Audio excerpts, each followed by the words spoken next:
Hey, what's going on, everyone? How are you guys doing? We are here. It is May 16th, 2021, and here we are on this fine Sunday. We are here for the WrestleMania Backlash pay-per-view post show. How is everyone doing? I'm doing fine. I'm doing great. I'm feeling good. It was only one day. Thank God I took Friday off, man. Oh my God, it was the worst, but I'm here in good health. Everything is fine. I am #big vaxxed. Everything is good to go. Got some interesting things to talk about that I'm very excited about for my trip that we are going to have for Double or Nothing. Man, so excited to go down to Florida. We got some seats. We got some more seats as well. So everything's looking good. Everything is looking good. Jared said, did you see all the cameras at the end? It was weird. Yes, I saw the rainbow screen, the little error type deal that was going on. But yes, good show, man. Good show overall. Let me know what you guys thought about the show down in the chat. Because for me, overall, man, I thought this was a pretty good show. Overall. If you would have removed that god-awful zombie lumberjack thing that we had to sit through, man, this would have been really good.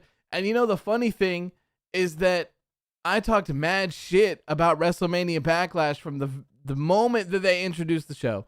The name is still terrible, but man, overall, I thought the show was great. I thought this was a good showing from WWE. Questionable finish for the Sasha Banks and Bianca Belair and Bayley match. I could have done without it, but you know, the match was good. Everything else was great.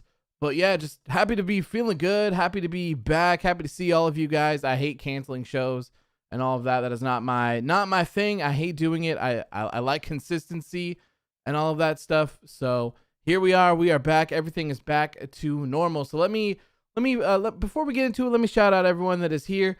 Jeremy was here. Goat is here. Mikkel is here. Trevin says, let's go. My boy went 6-0 with predictions tonight. Put some respect on his name. Yes, I bat 100% tonight. And as I said to someone in my comments, these aren't predictions. These are spoilers. And they were. They were. Gertej, how are you doing? Kenneth is here. Ashton, Ayan, how are you doing, my friend? Good to see you. Marcel is here as well. James, Brian, Obi James. JVOJ is here as well. Jared, I saw it first. Let's see who else. We got Andre here. Nathan is here. How you doing, my friend? Good. Glad that you enjoyed the show. Charlie, how are you doing? Says, I actually wanted to see Army of the Dead. After watching that match, I lost all desire to watch the movie, and I hope it fails. I hope it does nothing but the best because I love Zack Snyder. I love him. I wish him the best. Samaj, how are you doing? As well, Trevin is here. Elver, Bob, how are you doing, my friend? Hoodie, how are you doing, my friend? Always a pleasure to see you. Myro, let's see here. Jamel, WWE emojis. Oh God, I did something and I lost where I was. Oh, there we go. I'm good. I found it. Jose is here. Let's see who else we got. Father Rollins is here. Welcome, my friend. What's up with the new music? What's going on with the new music, man? I like it, but kind of weird, right? Kind of weird. Let's see here. Raven is here as well. ID 11 is here. I'm doing good, man. How are you? Alec is here as well. Cool. All right, let's get to reading some stuff. Punk is here as well. Welcome, my friend. Welcome. James says, did you see the WWE Championship was missing a piece? No, I did not. I did not notice that. ID11 says, how are you, bro? I'm doing good, man. I'm doing good. I was just sick for 1 day off of that second vaccine. Stan Wrestling, how you doing, my friend? I'm doing great. Hope you're doing great as well. Big energy tonight. Great show. Very excited. And you know what makes me even more excited? Is that I just get a rest with this. This is my last WWE experience. Well, not including NXT, you know, because I still watch NXT, but I've given up on Raw and SmackDown, so I'm not gonna see WWE until the next Hell in a Cell. Actually, I'm not gonna watch WWE programming until Hell in a Cell. So I get to live on this. This gets to rest. I don't get Monday Night Raw is not going to ruin the vibes for me. SmackDown is not going to ruin the vibes for me or anything. Like, of course, I will keep in touch. So I'll still kind of know what's going on, but I'm not going to sit down and watch those at any point. For anyone, if you may want to know, I've kind of skipped WWE television for the past 2 weeks, and it feels good. It feels good to not be irritated all the time.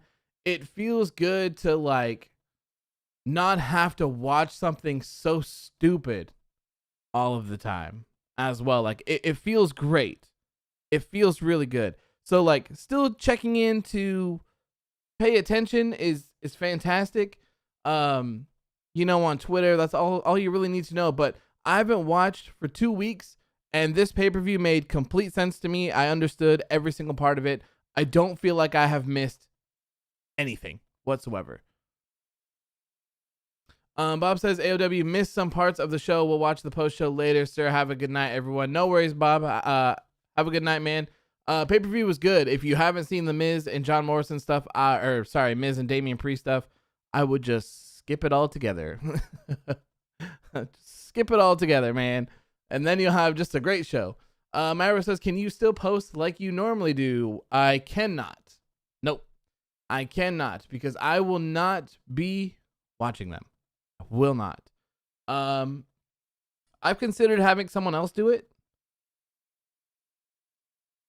I've considered having someone else join the team in sort of a way and kind of cover Raw and SmackDown in a non-opinionated way, just kind of being there to post the updates as they are, not necessarily give their opinion about them, just posting them. I've considered doing something like that, but I would need someone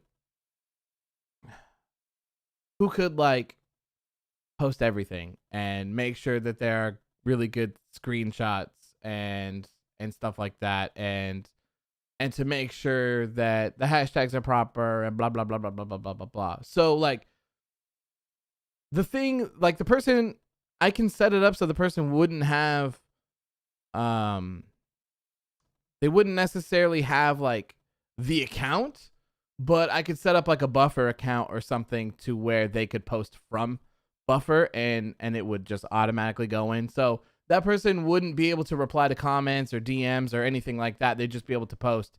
And then they would be able to reply to comments maybe on their own or something like that.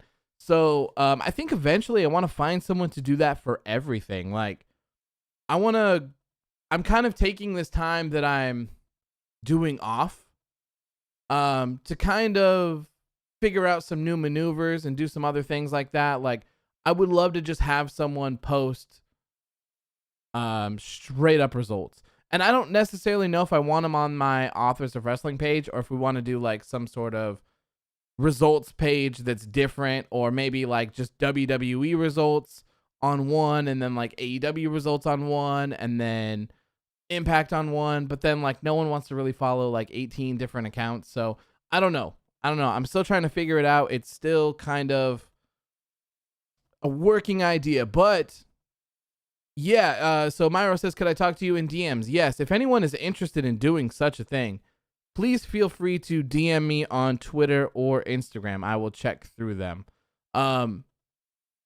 So yeah, I don't know. I'm trying to figure out something like that because I want more stuff going on. I want to create more recorded content, necessary, like, and do like all the gaming stuff as well. So like, I don't know. I just want to get the ball rolling with a lot more stuff. I think it'd be a lot more interesting.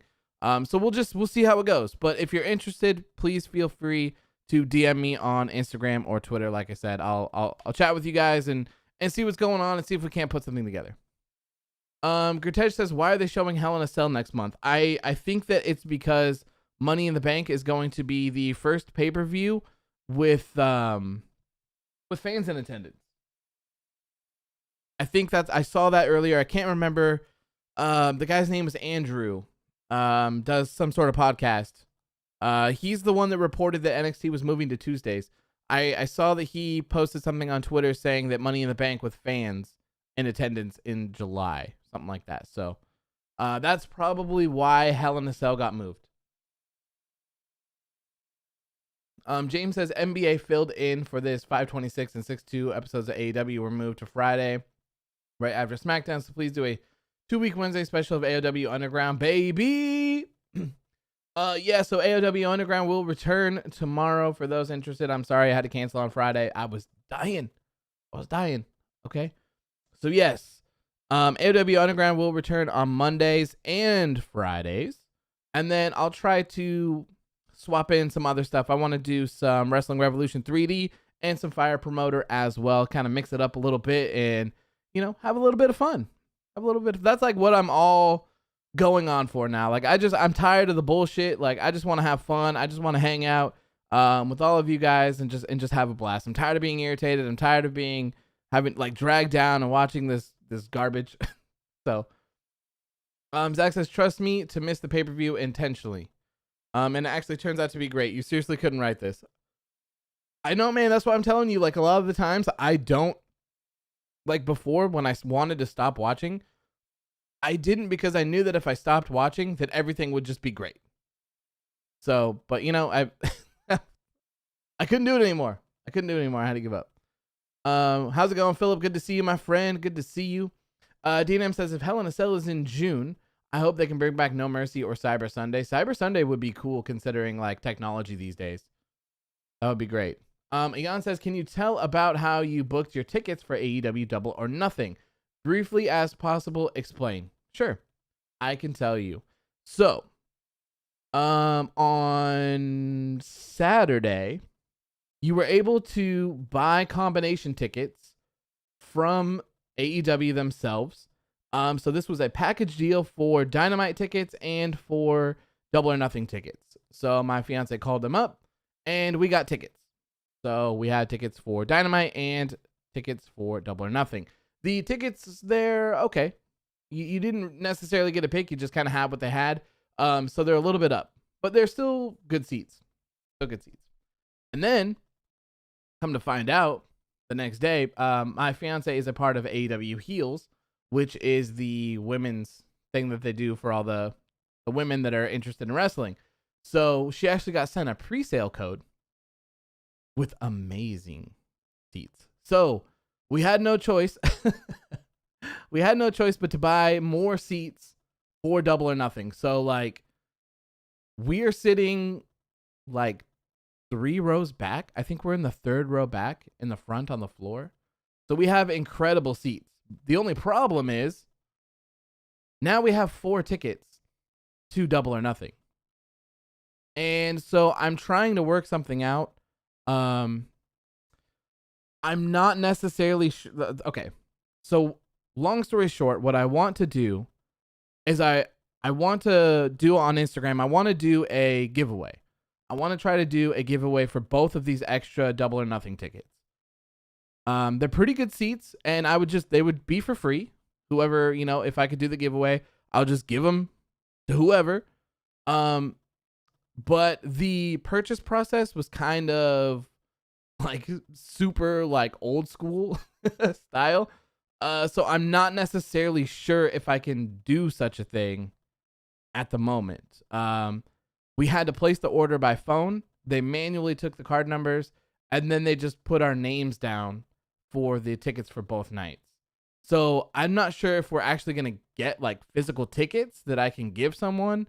And I think we have to go to like the front and like request them or something like that. So I don't know. I'm actively trying to figure this all out, but I do want to do a giveaway if I can. This would obviously be for people that lived close to Jacksonville. Like you would have to live right there. Because it would probably be a last minute thing if I can figure it out. But I think that'd be pretty cool. Anthony says, I'm going to watch Double or Nothing just to find you on the crowd. Good luck. Oh, like a will call? Yeah, kind of. So like they didn't even give us a receipt. And I was like, I'm not flying all the way to Jacksonville on like hopes and dreams. So she called back, and it was one of the higher up people in the Jaguars office or whatever. And he sent us a confirmation email saying that we had them and all that stuff. So it's good, and we actually have them, and I don't want to sell them. I just want to give them away to people because it'd be cool. I think that'd be great. Ashley says, I just noticed this. Whenever you retract a message, the message still shows on your stream. Not for me. When someone deletes a message, it changes to message retracted for me. So if you're in the Florida area, there may or may not be a Double or Nothing ticket giveaway on my Instagram. I can't promise anyone anything because like I said, I don't know what the process is to get these tickets, and I don't know what the process is to maybe give them to someone else. I don't know. So I'm going to try and figure it out, and I will keep everyone posted.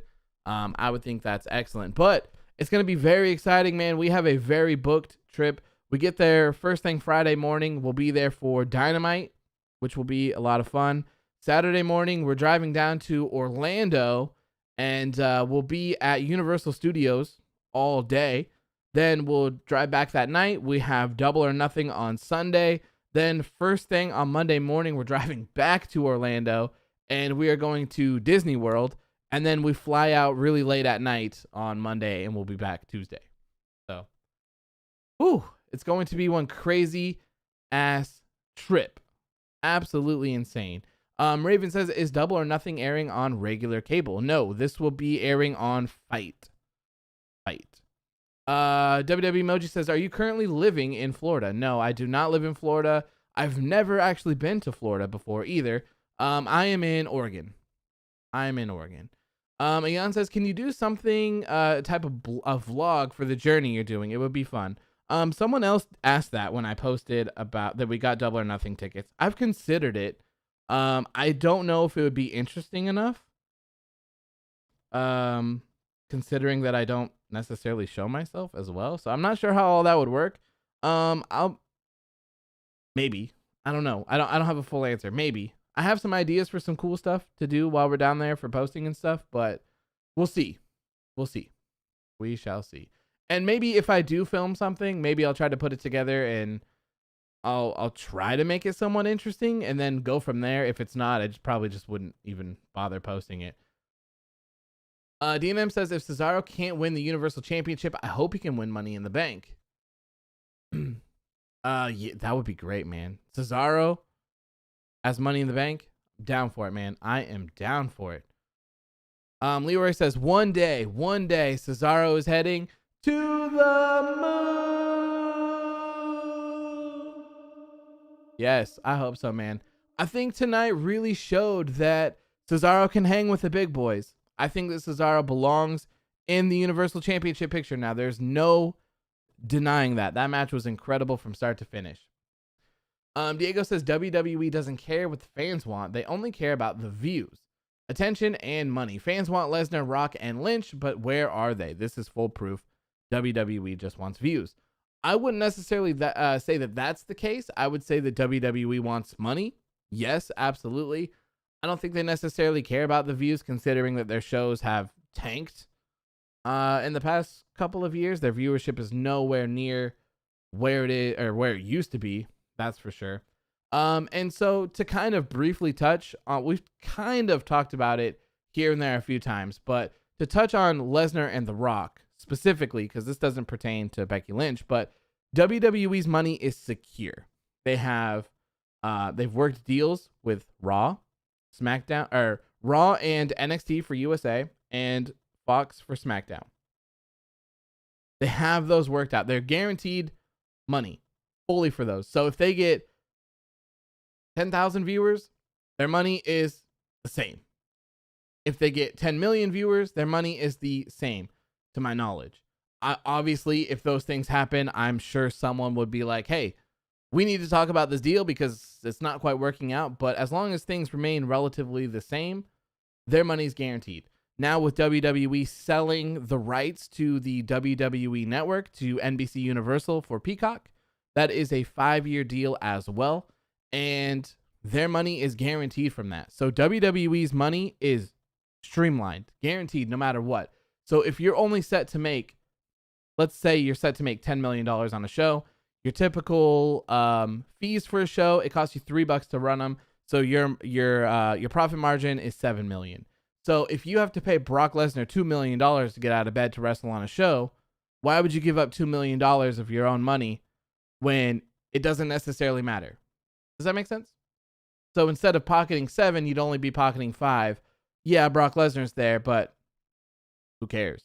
The argument that you could make for such a thing for that would be that Brock Lesnar appearing on TV would just make his t-shirt sales go through the roof and you could recoup the money that way. I don't necessarily know. I don't know what their deals are. I don't know how much money any of this. I don't know how much the actual dollar amount for any of these things are. So I'm just kind of spitballing here, but that's the kind of the idea, is that why would you pay extra to have someone when your money is guaranteed? You know, Becky Lynch, she just had a child, man. So, you know, when she's ready to come back. Oh God, I just skipped through a lot of things here. So I'll try to get through. Ashley says, I want WWE to book Cesaro similar to how they booked Kofi Mania. Slowly build him up to main event status by the time WrestleMania comes around, and then bam, #Swiss Mania will be born. I'm down for that. If they can do it, I am totally down for that. I am. I would love to see that. I think Cesaro showed tonight that he belongs there for sure. Elver says, tonight's triple threat for the WWE title was better than I expected. I tuned in to the start of the show with no hype, but it got better and better. Cesaro will eventually get his moment. I agree, man. That triple threat slapped. Absolutely slapped. Marcel says, did you miss Pat throwing out AEW references during the Bayley match? He was like, Bayley sees this Young Bucks to show she's better than her and she knows it. I did not notice that. No, I did not. I was kind of like, during that moment, that was the match after the zombies, and I was kind of like, man, I don't want to be here for this. So I wasn't paying like the closest attention to that one. Ian says, definitely, it's a great idea doing a vlog. You can hide your face with sunglasses and a face mask. True, but that'd be kind of weird. I feel like that'd be really weird. Um, I saw something. Oh, James says you're starting to get loud again. The sickness clogging your voice is starting to clear out. Yeah, finally. It took a little bit.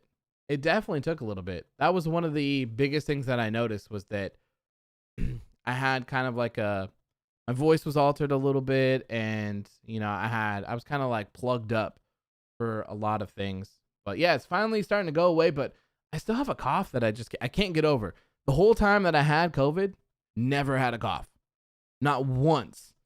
And now that I don't have it, I have a cough that I just can't kick for some reason. So if you ever just hear like a blank little moment, it's because I'm muting myself so that I can cough.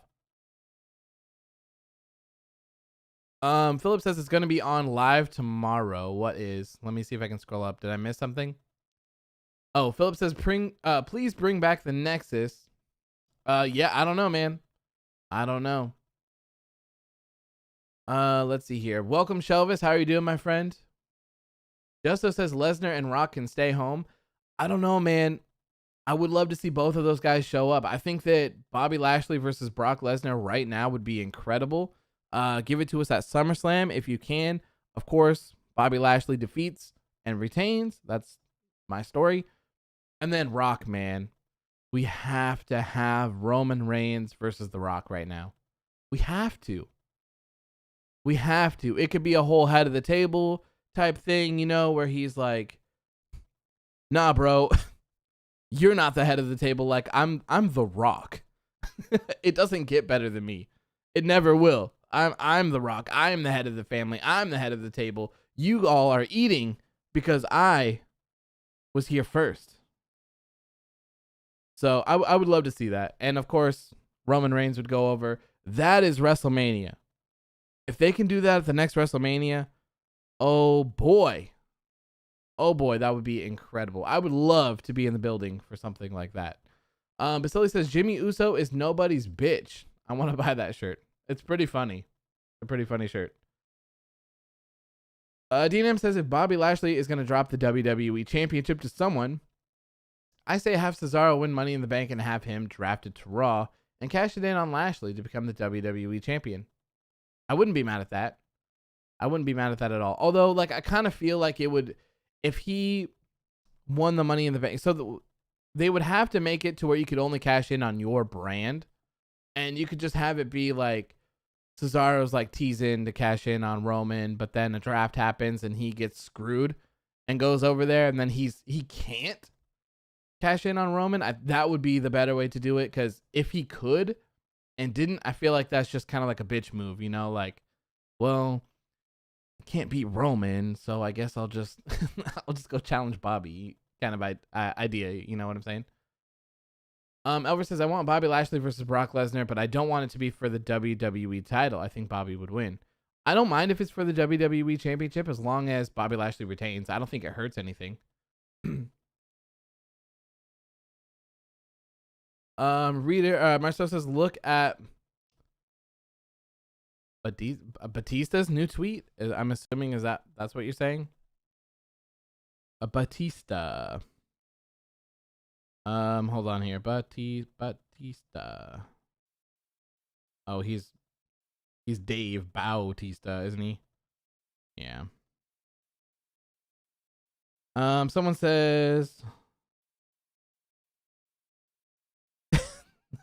okay, someone said, "Hey Dave, I love you, but this zombie shit on the WWE Backlash show was insulting." He says, "What the fuck you telling me? You think I booked a bunch of fucking zombies? I'm on a damn plane. Shouldn't you be tweeting Vince?" Oh, Jesus. Punk says we have to wait 2 years for Roman versus Rock. I think everything would cool off before 2 years. I think it would be too late. James says, BRB, my brother brought me a burrito. Nice, man. I hope you enjoy your burrito. That sounds delicious. WWE Emoji says, if Zelina Vega is returning to WWE, I want to see her manage Aleister Black. So apparently Zelina Vega is returning to WWE, and she supposedly filmed some sort of video with Simone, which is The Rock's daughter or whatever.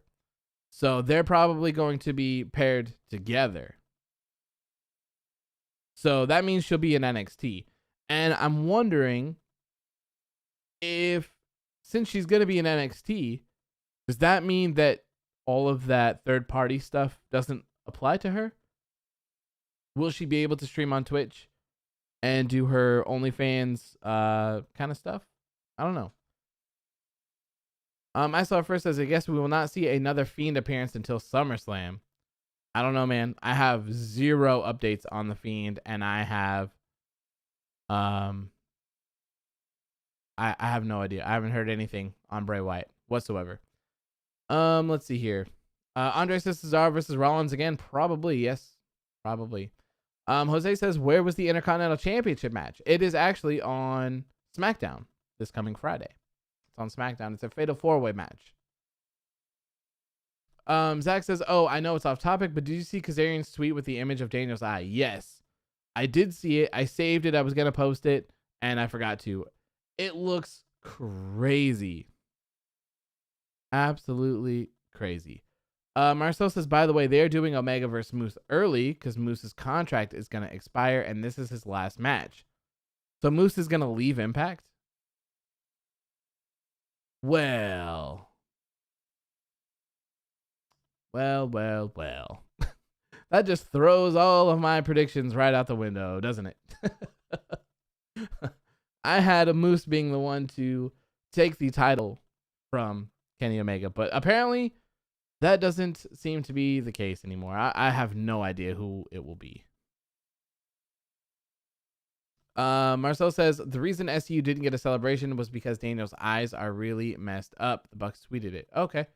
I haven't seen that. I'll have to go read that. Let's see here. DNM says, I'm just so glad Zelina Vega is returning her. Having her fired really breaks my heart, but does this mean they're lifting the third-party ban? I hope so. I'm not quite sure. I think there was some rumblings about it. I haven't had much time to be on social media today, aside from the WrestleMania Backlash stuff, so there is some stuff that I need to go through and read and get caught up with. Streeter says Keith Lee should be the one to dethrone Lashley. I wouldn't be mad at that. Wouldn't be mad at that at all. Elver also says that. Yeah, I wouldn't mind. And to touch on the DNM thing that you mentioned about Zelina, I recently heard talks or rumors that Andrade was in talks to go to AEW. And man, I hope it's true. But the thing that sucks is that I really wish that Andrade and Zelina would have stuck together. That would have been incredible. And just seeing them together in another promotion would have been insane, because I know how talented Andrade is. And I know that if he decides to go to he should go to AEW, by the way, it makes the most sense out of everything. I know he's friends with Rush and Ring of Honor and yada, yada, yada, yada, yada. But WWE is the number one wrestling promotion, right? In terms of money making, in terms of audience size, like in terms of production. Number two, I don't think there's any argument to make that AEW is number two. And Ring of Honor on that list, I don't necessarily know where they are on that list, if they're even on it whatsoever. I can't tell you where to watch Ring of Honor. I can't tell you what time Ring of Honor's on. I can't tell you what channel Ring of Honor's on. I can't tell you what day Ring of Honor's on. I don't even know if Ring of Honor has a weekly show name or if it's just called Ring of Honor. I have absolutely no clue. So to me, if I'm a professional wrestler, it makes all of the sense in the world to go to AEW. I don't know if they're full. I don't know anything about all of this other stuff, but from an outsider looking in, if I'm at number one and I'm no longer at number one and I don't want to be at number one, I'm probably going to number two, maybe number three. So I don't know.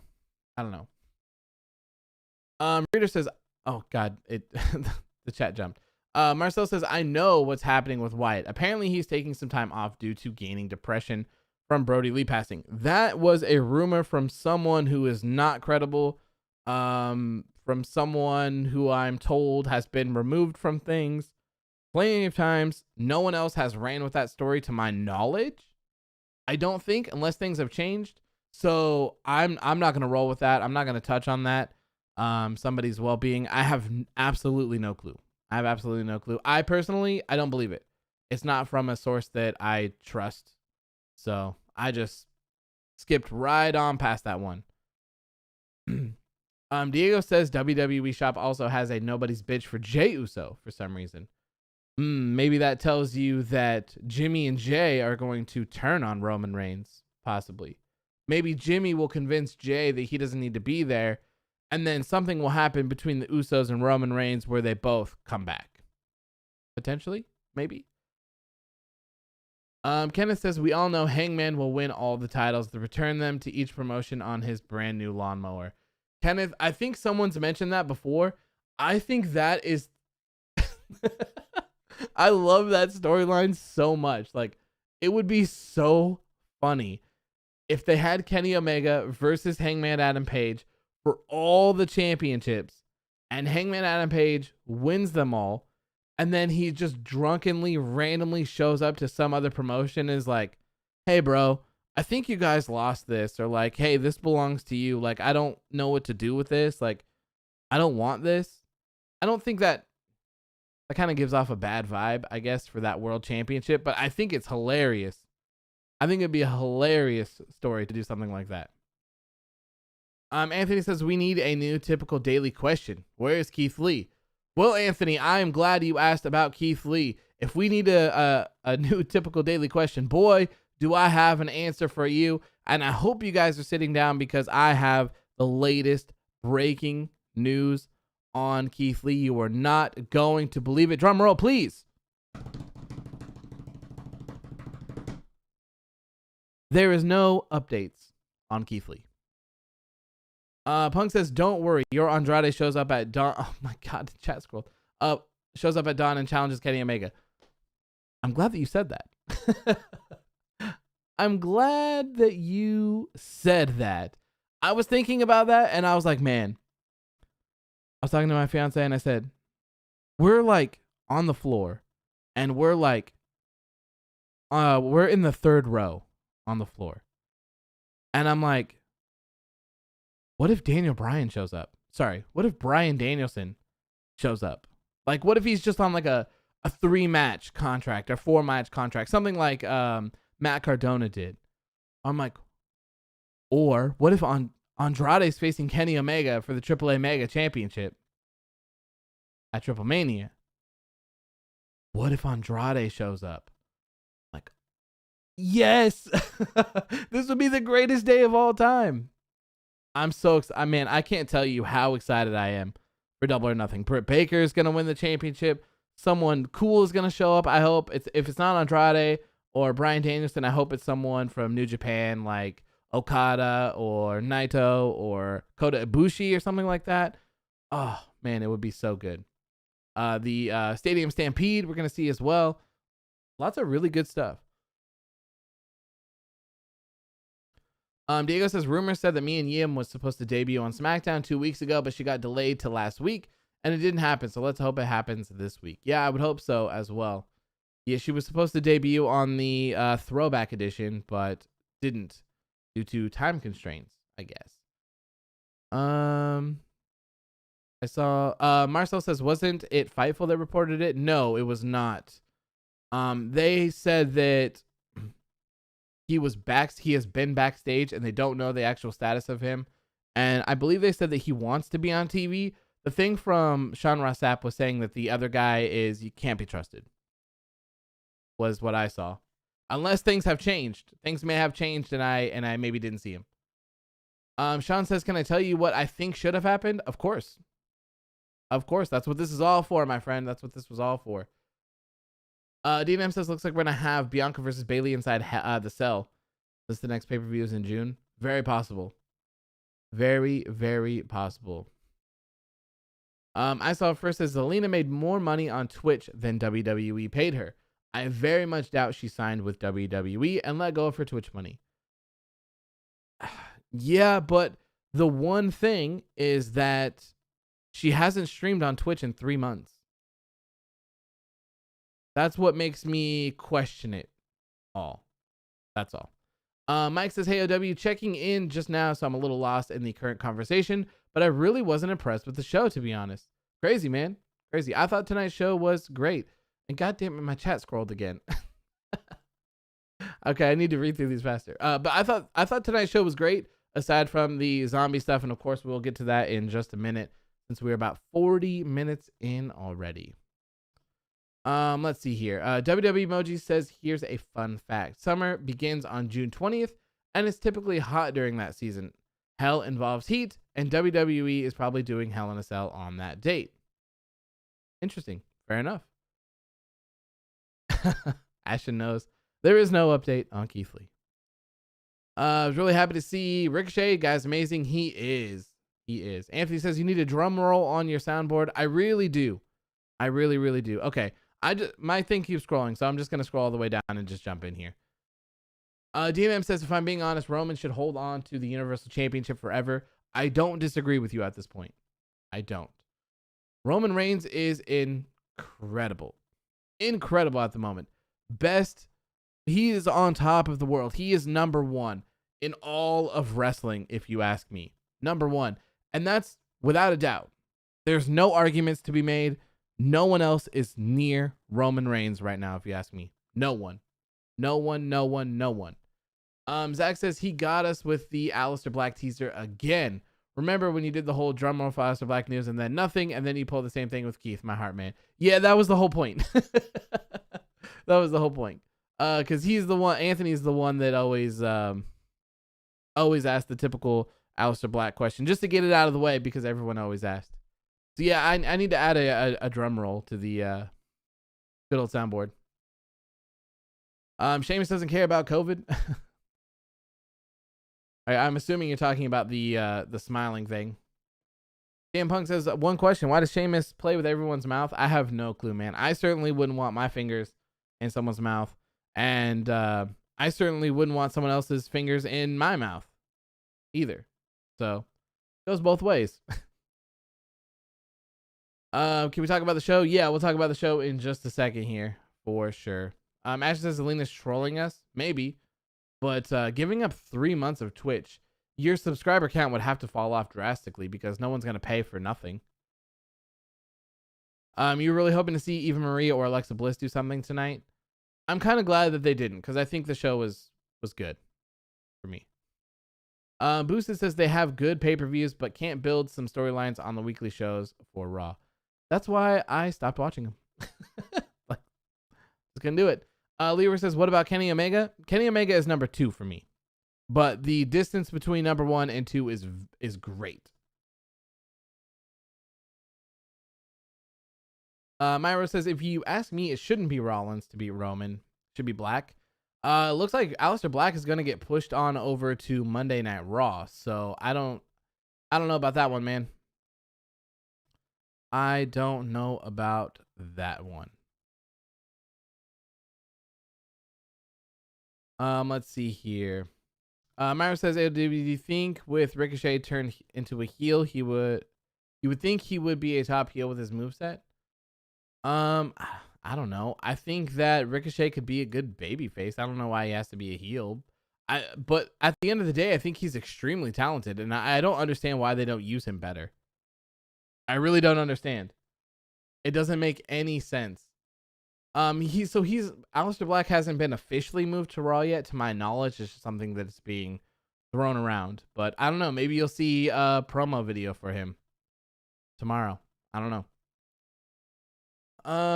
Mike says, so call me super criticizing, but I checked out halfway through SmackDown Women's title match, and that match wasn't bad. It just felt like some of the stuff felt off. I can explain if you need me to. Fair enough, man. I mean, we're going to start the show here, so we'll be talking about all of these matches a little bit in depth as well. So feel free to leave some messages and let us know what you think in the chat as we're talking about the shows.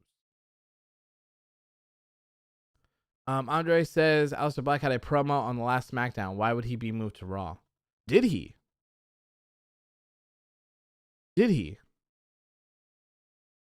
I mean, I didn't watch, so I don't know if Aleister Black had a promo on the last SmackDown or not. It was my understanding that he hasn't had one for 2 weeks. So I don't know. But the rumor is, I think it came from Fightful, that they're trying to get some new faces. Oh, he did. Okay. So Fightful said that they want to get some new faces on Raw and that they were considering moving Aleister Black over to Raw. So I don't know. Maybe maybe it didn't happen. Maybe he's going to stay on SmackDown, which I think is what they should do. I definitely think they should keep Aleister Black on SmackDown. Okay, he did. Okay. That's good to hear. That is good to hear. So hopefully he remains on SmackDown. I think he has the better chance of surviving over there. Up to the SmackDown. Sounds good, man. Sounds good. All right, so here we are. We're about to get into this show here. If you haven't already subscribed yet, please make sure to hit that subscribe button. I would greatly appreciate it. We are actually only a few subscribers away from 1,500, which is very exciting. Thank you guys so much. I really appreciate it. Also, make sure to hit that like button as well. I would greatly appreciate that as well. If you want to go the extra mile and help support the channel and you want to become a fellow disciple, you can hit that join button down below and become a member of the channel. And as always, super chats are open. Now, it's time to get into the show of what I thought was a really good WWE pay-per-view. And as the title to the post show is, my favorite recent WWE pay-per-view. It was good. I thought this was a really good pay-per-view, especially if you take out that god-awful Lumberjack zombie match that made absolutely no sense. No sense whatsoever. Like, I get that it was there to promote a movie, blah, blah, blah, blah, blah, Army of the Dead or whatever the movie's called. And it's a zombie movie, but like, it's a lumberjack match. And like, wasn't everyone at WWE? Okay. I'm getting a little into it. Well, I'll hold off. My apologies. I'll hold off. I'll hold off until we get there. Let's start the show off with what the show started with. So I actually didn't watch the pre-show. So there was a match between Sheamus and Ricochet. I don't know how it went. I do know that Sheamus won. And afterwards, I think Ricochet grabbed his jacket and his hat and was like dancing around in it or whatever. That's all I know about that. I don't know if it was a good match or not or whatever, but blah, blah, blah, blah, blah. So what was the first thing up? Okay, so the show opened up with the Raw Women's title match, a triple threat match with Rhea Ripley defending against Asuka and, of course, Charlotte Flair. And, you know, this was a good opening match. I think that this might be an obvious take, but I think that Charlotte Flair needed to be added to this match. Not for the sake of Charlotte getting opportunities, but we've seen Rhea Ripley and Asuka. We've seen their matches. They don't have any chemistry together. Their matches aren't that great.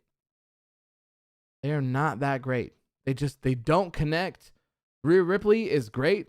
Asuka is great, but Rhea Ripley versus Asuka, not that great. They don't have that chemistry to pull it off. So after seeing this, I'm not that mad at Charlotte Flair being added. I mean, I guess you could have added anyone else to the match, but it is what it is, and I think it worked. I think it worked. Mike says Raw Women's title match was good. Wrestling was great. I just felt the finish was a bit suspicious and fishy. Sure, yeah, I can see that. I thought that was kind of weird as well. So, the finish was Charlotte was on the apron on the ropes. Asuka ran towards her, and if I remember correctly, okay, that's fine. If I remember correctly, Charlotte gave Asuka the boot, and when she did that, Asuka kind of stumbled on over to Rhea Ripley, and she was able to hit her with her finisher and win. And then when they went back over to Charlotte, she was on the apron. So I don't know what happened to get her from the apron to the ground, because she should have just gotten in the ring and broken up the pin naturally. But I mean, I guess they can kind of create their own narrative since there's no fans there and you can't necessarily see what happens. So, Ashley says Asuka in 2021 has been terrible. Yeah. And that's being extremely nice, in my opinion. That's being extremely nice. Mike says Charlotte booted her and she supposedly fell off the apron. Oh, yeah. So that's dumb. That's dumb. But other than that, like, I thought the finish was fine. I thought the boot to Asuka was cool. It would have been probably a little bit better if Rhea just kind of like clothesline Charlotte off of that or whatever, or maybe Asuka and Charlotte maybe just collided, so they both kind of got rocked a little bit. That would have been fine. I think it would have been better. To say that someone slipped is, especially someone the caliber of Charlotte Flair, is kind of a little weird. a little weird, if you ask me. But overall, I thought it was good, and I think that Charlotte's addition to the match really helped. And of course, it's kind of obvious, you know, Rhea Ripley pinned Asuka, of course. Charlotte Flair didn't look quote unquote weak in WWE standards. And after the match, they had Rhea Ripley on the turnbuckle holding up her championship, celebrating. And Charlotte was down on the ground outside of the ring. And she did the whole WrestleMania point up to Rhea Ripley. So we already know that this feud isn't over. This isn't over. So Charlotte Flair and Rhea Ripley is going to continue. Probably have them have another match at Hell in a Cell or something like that, I would assume. And I hope that Rhea Ripley is able to get her win back, if you will, from Charlotte. Because if Charlotte beats Rhea Ripley again, it's a wrap. It's a wrap. Just put all of Rhea Ripley's potential in a box and just launch it out the window, because it is over at that point, if you ask me.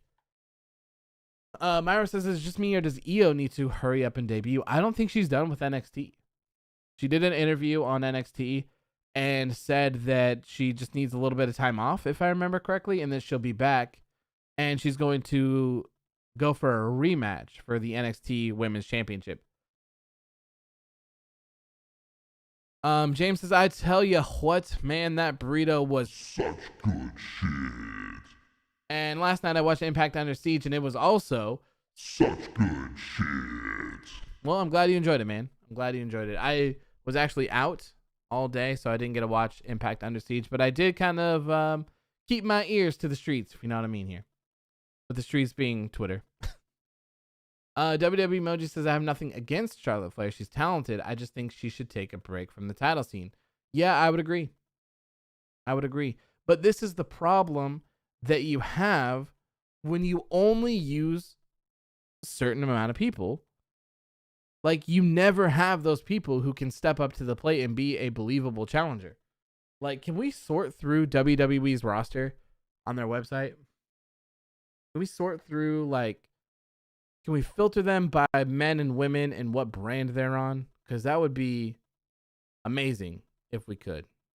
No, you can't. Okay, you can search. Okay, so, that's NXT.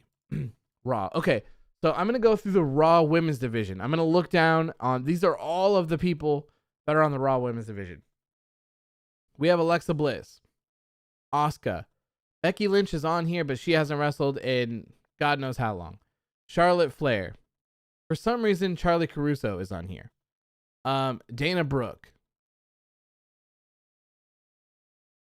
JoJo. Lacey Evans. So Lacey Evans is a no. Lana is on here. Mandy Rose. Naomi. Big. Nikki Cross. Rhea Ripley. Shayna Baszler. Stephanie McMahon's on here, but no. Okay, so they have like no women. No women whatsoever. Okay, let's count them. Alexa Bliss, 1. Asuka, 2. And I'm only going to go through the active ones. Charlotte Flair, 3. Damien Priest. Dana Brooke, 4. He's right next to her, so I just, okay. Dana Brooke, 4. Let's see here. Lana, 5. Mandy Rose, 6. Naomi, 7. Big, 8. Nikki Cross, 9. Rhea Ripley, 10. Shayna Baszler, 11. So they have, Alex says, don't forget about Eva Marie. Okay, Eva Marie. They have 12 women. 12 women total on the Raw roster. And yet, the only people we've seen in the title scene are Rhea Ripley, as of now, Asuka, and Charlotte Flair.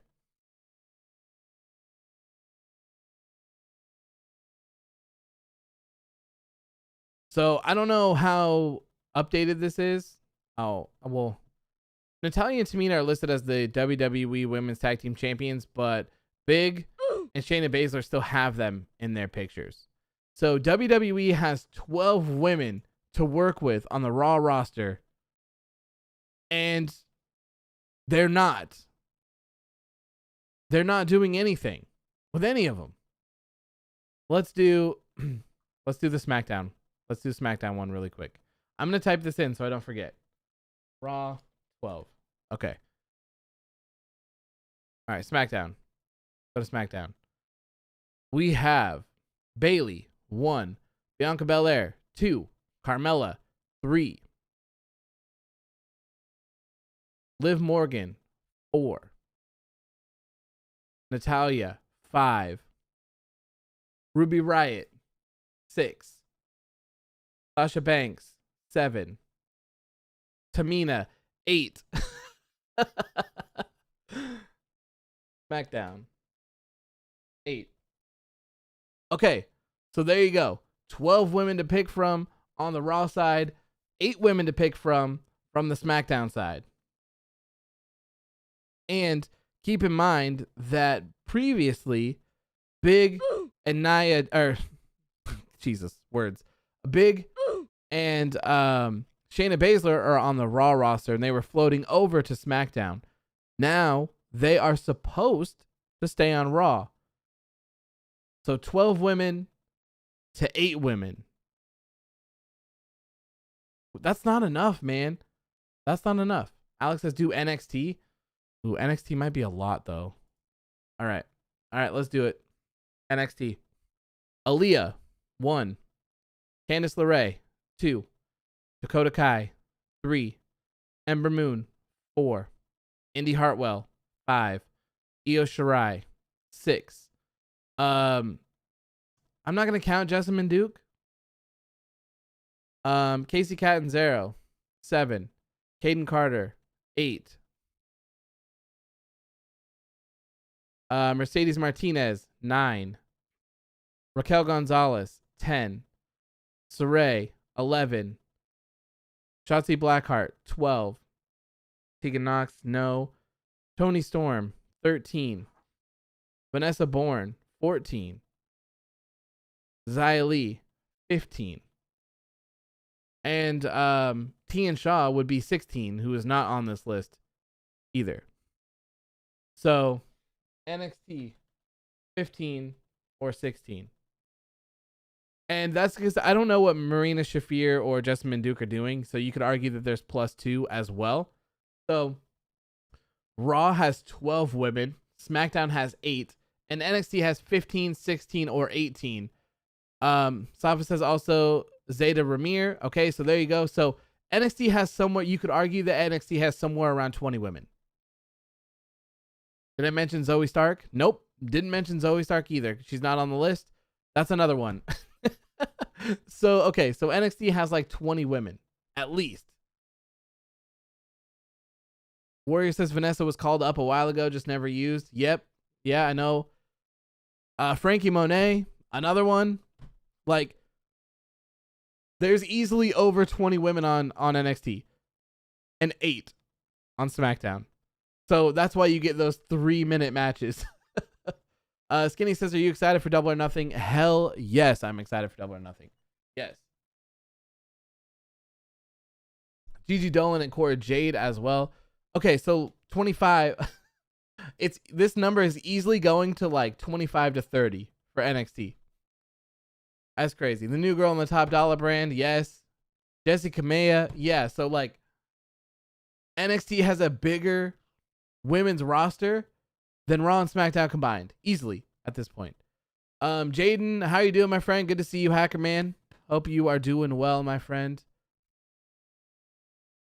Punk says, what about Jericho? Is he wrestling at Dawn or not in Stadium Stampede match? I'm not sure. It appears that he is injured. He got injured from that fall. That's supposedly real. So I don't know. We'll see, I guess, as things progress. James says Charlie Caruso is still listed on the Raw roster on the WWE website. The website also says Jackson Riker is still listed on the SmackDown roster.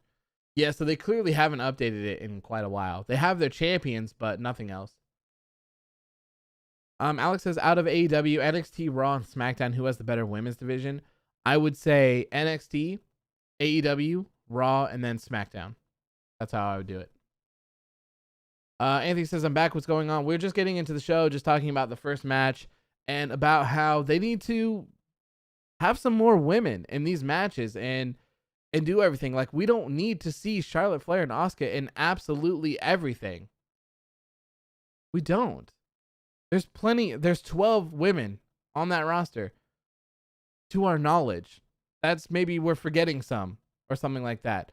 So that's 10 other people that could be featured in other things, but they've been so focused on putting them all in the women's tag team division that all of this other stuff has suffered drastically. The Raw and SmackDown's women's championships have suffered so much. It's insane. Ashley says hashtag women's wrestling matters. Yeah, I think it does. Like, the women are great, and there was a whole reason why they main evented WrestleMania. There's a whole reason why you have the 4 horsewomen. There's a whole reason why you have the Evolution pay-per-view, which is not the reason that they tell you, but there is a reason for it being there. There is a reason for the whole hashtag give women a chance type thing. Like, people are into women's wrestling. Just because maybe you aren't, maybe it's not your favorite thing, doesn't mean that other people aren't interested in it, because they are. I mean, there's Stardom, for Christ's sake. That's all women's wrestling. There's another Japan one that I can't remember. It's like TJP or something, TJ something. TJW, whatever it is, that is all women's wrestling as well, I believe. So like, there's a market for it out there. You just have to make us interested in it. You have to give us things that are entertaining. You can't just you can't say that no one cares about women's wrestling when we've been watching Asuka get buried left and right for the past 8 months by Charlotte Flair. Like, of course no one wants to watch it. Of course no one cares about this women's wrestling, because it's this that doesn't matter. It's not women's wrestling that doesn't matter. It's just this. It's Charlotte Flair versus Asuka that doesn't matter. You can make the same argument with anything. Like, no one gives a shit about watching Drew McIntyre versus Randy Orton for 3 or 4 months, however they did it. That doesn't mean that men's wrestling is not appealing to anyone.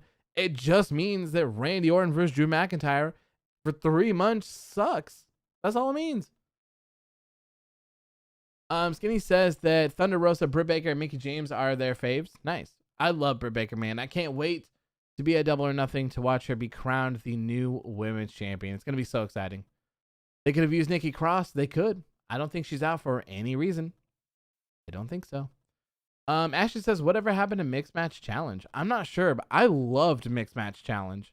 It was so much fun to watch. It was very entertaining. It's like the other day when we talked about house shows versus live TV shows, about how house shows are so much more entertaining. They're so much fun to be at because you can tell that everyone's happy and they're having a good time. And that's what Mixed Match Challenge gave to me. It gave you like a new dynamic with people. Like Charlotte Flair and AJ Styles were great together. AJ Styles is funny doing his terrible woos and dancing and all of that. And who was it? Oh man, who were the dancing ones? Like Lana and whatever, where they did the dance offs and stuff like that. There was a lot of really good stuff. Even Alicia Fox and Jinder Mahal were interesting together. Like I thought a lot of good stuff came from the Mixed Match Challenge. I would love to see it back again. Oh yeah, Carmella. Yes, it was It was Carmella and R-Truth. Duh. So that stuff was good. The Miz and Asuka, that was great as well. Like the whole thing with Miz and Asuka too was really good because they were undefeated, and you had every time the Miz was in the ring, they would show Asuka and she'd be like worried, like, oh no, I don't trust the Miz. I don't trust the Miz not to lose this match. So like the mixed match challenge was cool. I loved it. I really wish they'd bring it back in some way.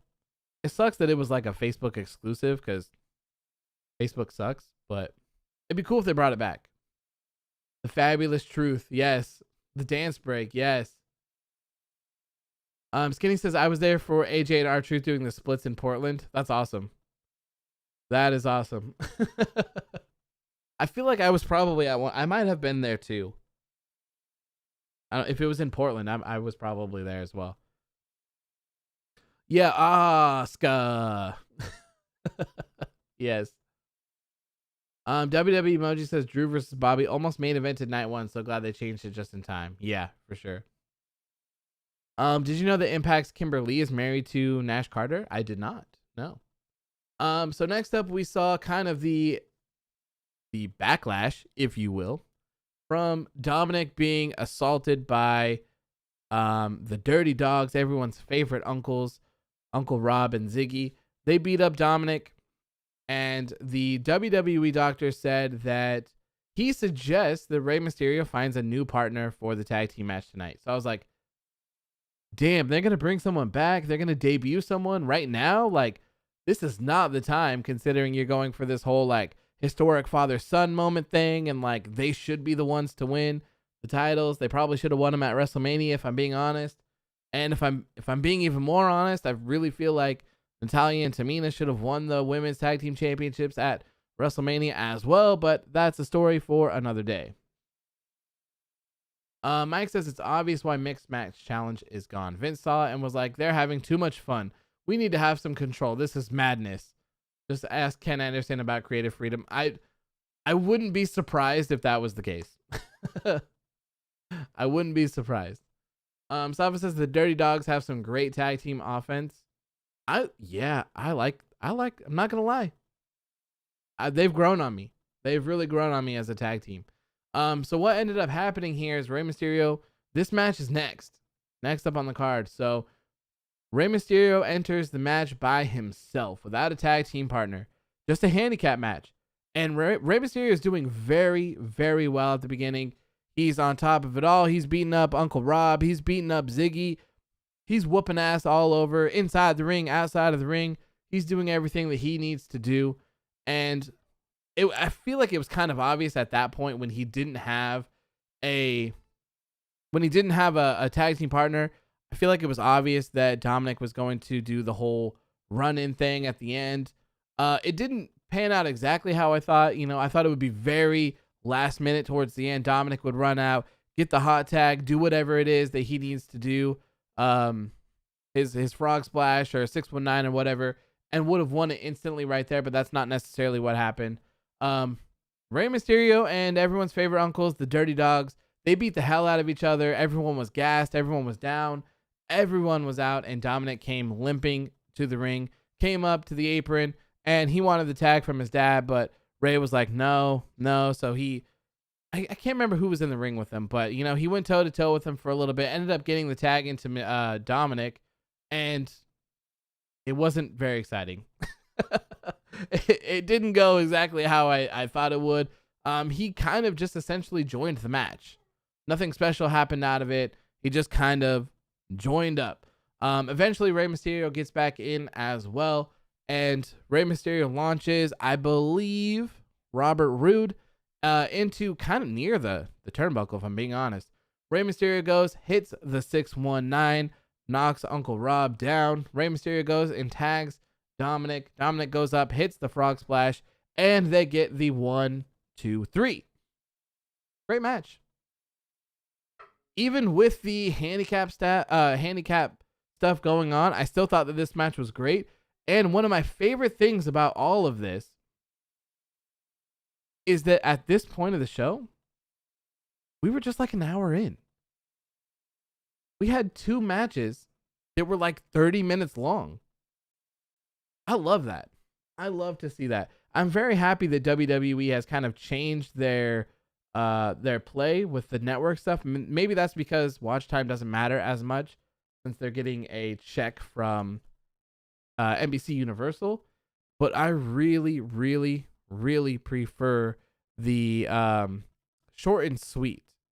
Short and sweet. Let's see here.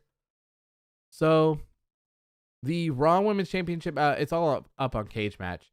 So the Raw Women's Championship match was 15 minutes and 22 seconds, and the tag title match was 17 minutes even.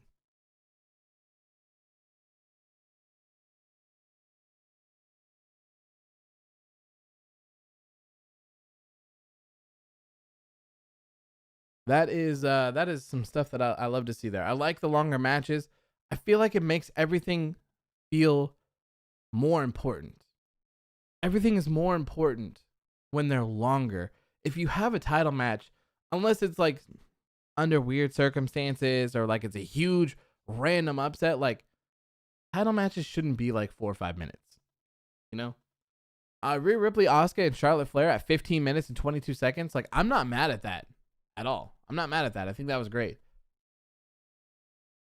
Anthony says, can you see at some point Dominik and Rey going one-on-one? Yeah, absolutely. I'm sure that would happen at some point. Gertesh says, how is WWE Network on Peacock? It's not that great. It's not that great, if I'm being honest. They removed a lot of content that they're reviewing everything minute by minute to make sure that it aligns with their guidelines and yada, yada, yada. So they're slowly uploading everything, and everything is supposed to be up aside from things that they deem not appropriate by SummerSlam. But there's no playback tools. You can't rewind. You can't pause. You can't do anything. You can only watch live. So if you come in 30 minutes late, you miss the first 30 minutes. There's nothing you can do until the show's over. So you have to go, but you have to wait till the show's over, and then you can go through. And I think it takes a couple minutes, if I remember correctly, like 5 minutes or something.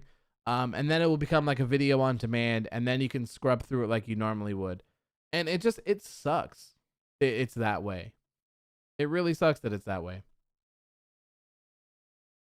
James says, I'm so happy that Rhea Ripley brought back her brown hair. Feels like I'm at the end of 2029 or 2019 again. Ashley says, hear me out. What if Dominik turns heel on Rey and develops a Prince Mysterio heel gimmick similar to King Corbin's gimmick, but much better? Didn't they trademark that name? Didn't they trademark Prince Mysterio or something like that? I could see something like that happening. I don't know if is Dominik Mysterio a believable heel? I don't know. I mean, I guess crazier things have happened, but off the top of my head, I'm not quite sure he'd be able to pull it off. But I'm totally down to see like a Prince Mysterio gimmick and all that sort of stuff. Sure. D&M says, looking back at WrestleMania 37, the Fiend and Orton match makes sense because of how Bray is dealing with the death of Brody Lee. Looks like the Fiend isn't ruined. I disagree. Alex says, did you hear the story about Bray Wyatt and how he wasn't ready for Mania? Yes, and I don't think it's true. No one credible reported anything about that. So here's my guidelines. Every time I see something, no matter what it is, and I guess it depends on who it's from though. If I see something from Fightful, I believe it. Their track record is very good. If I see something from Wrestling Inc., I'm usually pretty good on posting it. There's a couple places where if I see them, I'm cool with it. Other places not so much. So if someone reports on something, I'll read it and I'm like, okay. So I read the whole Bray Wyatt thing and I'm like, okay, that makes sense. But then no one else said anything. In fact, Fightful said, nah, bro, nah on this. So I don't believe it. And I don't like, unless you have like an actual report from someone, I don't think it's cool to speculate on someone's mental health and well-being. So the thing that Fightful said was that They said, look, we can't speak on the Fiend's mental status, or sorry, Bray Wyatt's mental status. We don't know, but we do know that he has been backstage multiple times after WrestleMania at Raw. And if I remember correctly, I think they said that he does want to be on TV. So I don't know. I don't know. It seems like a lot of speculation. I don't want to speculate on someone's mental health or anything like that. So I'm just going to leave that one there. Mike says, I personally just feel that they're putting all their money on Alexa because the fans were tired of the Fiend. So Alexa's a better option. I think so too. I think they buried the Fiend into the ground. And I think that most people were just kind of like, meh. It's the same shit over and over and over. So they transferred the Fiend gimmick over to Alexa and they're going to run that. That's it. That's it. That's what they're doing. If you ask me, they gave the Fiend gimmick to Alexa Bliss and they're just rolling with it. That's it. D&M says Ray is just too pure to turn heel. He's 46 and he can't even turn heel at this age. He's about overcoming all odds. This has got to be a hot take, but Rey Mysterio is the greatest babyface in WWE. Sure. I mean, we were talking about Dominik Mysterio turning heel, though, right? That's what they said? Okay, yeah. Okay. I just want to make sure I read that first one right. James says, imagine this. At Hell in a Cell, Shinsuke Nakamura versus King Corbin. If Nakamura wins, then Corbin must give up his throne and crown and give it to Nakamura. I guess, yeah, you could go that route. Anything to get the King gimmick off of Baron Corbin, like, please do it, because I'm sick and tired of seeing it. It's never been interesting. When you win the King of the Ring, I don't think it should just be a guaranteed gimmick change. Like, no, give them a title opportunity. And since you have Money in the Bank, why not give the King of the Ring winner a shot at the United States or Intercontinental Championship? It would make it important and it would give them a direction to do. And you don't have to give some dumb ass King gimmick to someone every single time you do it. Like, of course, I think some people can pull it off and I think it could fit. But like every single time. And for 2 years, man, I'm so done with this King gimmick with Baron Corbin. It is trash. Absolute trash. Obi James says, who has the worst gimmick? Alexa Bliss or Morrison? The worst gimmick, I would say, is King Corbin. I can't stand it. But between those two, I can't stand Morrison more. So I'll go with that one. And I don't think that the Alexa Bliss gimmick is bad. I would say that the booking is certainly bad, though. I don't like the booking of it. Mike says, see, here's my thing about Corbin. I feel like he's good in the ring. He makes other stars look great. His personality just sucks, and his gimmicks he's given are horrible. Lone wolf for life. Yeah, like, Baron Corbin is great. Like, he's really talented in the ring. I feel like he could talk as well. Like, he's good. The lone wolf stuff was great. The music was great.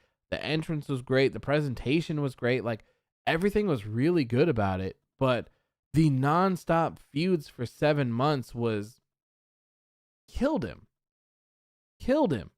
And it was like, it got to that point where it was like, okay, anyone that you stick in a Baron Corbin feud is just dead. I mean, look at even Roman Reigns was in a Baron Corbin feud, and they were out there dumping dog food on him. Dog food. It was some of the most uninteresting shit I have ever seen in my life. That's how bad it is. But he's a great wrestler. He has a great moveset. He has one of the most protected finishers of all time, from what I remember, from what I understand. So, like, can we please do something interesting with Baron Corbin? Or, like, can we at least take him off TV for a while? Give the guy a 3-month break. Give the guy a 6-month break. Hell, I don't care. Just get him off of my TV. And when he comes back, don't bring that crown shit. Have him be a Baron Corbin or some other gimmick that's not a king. It's never worked. Never. Never, never, never. Mike says the nonstop feuds with Corbin were also during the feed Roman down the fans' throats because that's Vinny's new favorite toy. Yeah, it didn't work. It never worked. Fantastic says Mia Yim should be debuting this SmackDown. That'll be exciting to see. I hope she does well there. They could really use her over on SmackDown, considering we just found out they only have 8 people. 8 people on the roster. Raven says if you won King of the Ring, you should be able to challenge for the championship whenever you want. So I think the cool thing to do if you were doing King of the Ring to kind of separate it from Money in the Bank, well, first of all, you should do a King and Queen of the Ring tournament, so you have one for men and women, and you could sort of use your crown as a Money in the Bank briefcase, but the difference would be you can't cash it in whenever. You can't cash it in whenever. You can't just run into someone's match, make it a triple threat or whatever, or after someone's lost or they've been beaten down. You can't just cash it in. Instead, you have to actually book a match. So you say like, hey, here's my crown or whatever. Here's my staff that I've been walking around with. Here's my cape. I don't give a shit what it is. Just some sort of king or queen thing that you have. So you say, hey, Adam and Pierce, here's my crown, bro. I want a match against Sheamus at Hell in a Cell. You cash it in. You're done. You're still the King of the Ring winner. But, you know, the thing that identifies you as that trophy, if you will, is now gone. And now you've traded it in for a championship match. I think that makes a lot of sense. And it certainly keeps them away from each other. And not only that, it's an easy way to book a bunch of television. It's a tournament. Have yourself some sort of royal themed pay-per-view, because you can't do King of the Ring, because you should do a Queen of the Ring. So have like royal WWE royal something, right?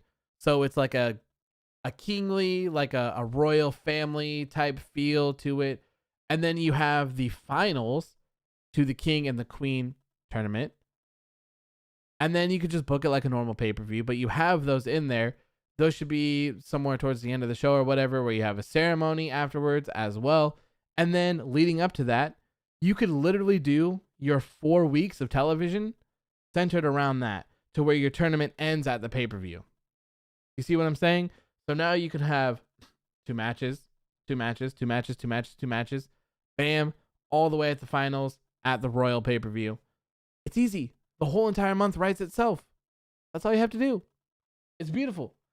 Fantastic says Queen of the Ring with Charlotte Flair being runner-up by losing to an upcoming star. Something like that, sure.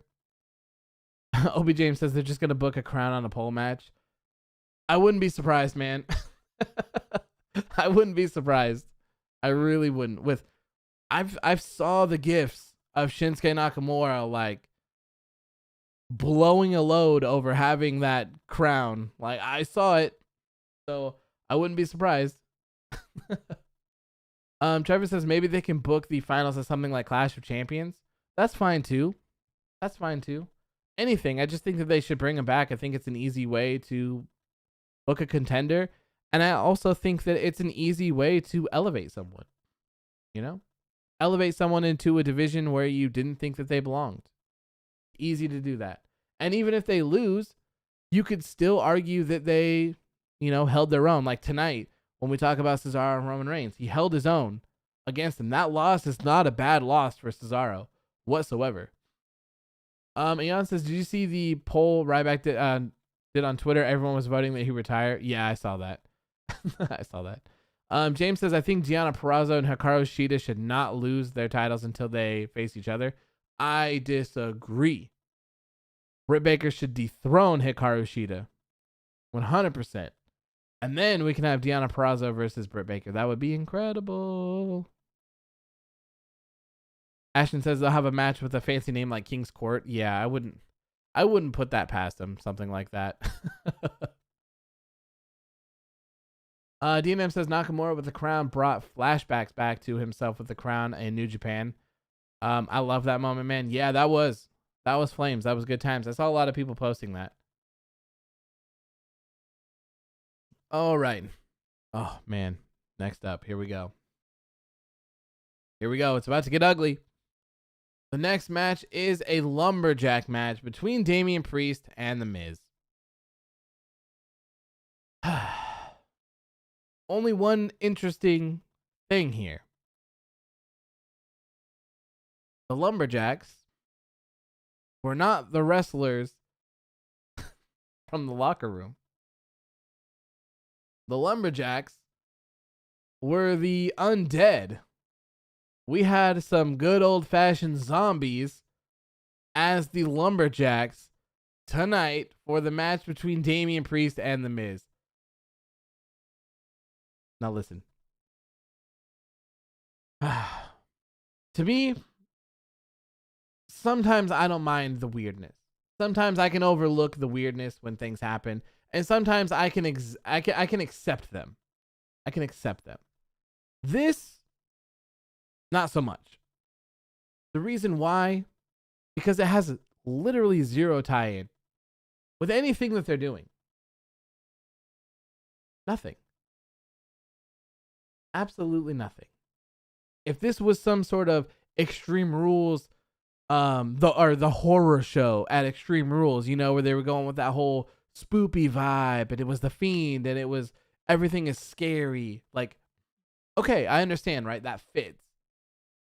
This is WrestleMania Backlash. Okay?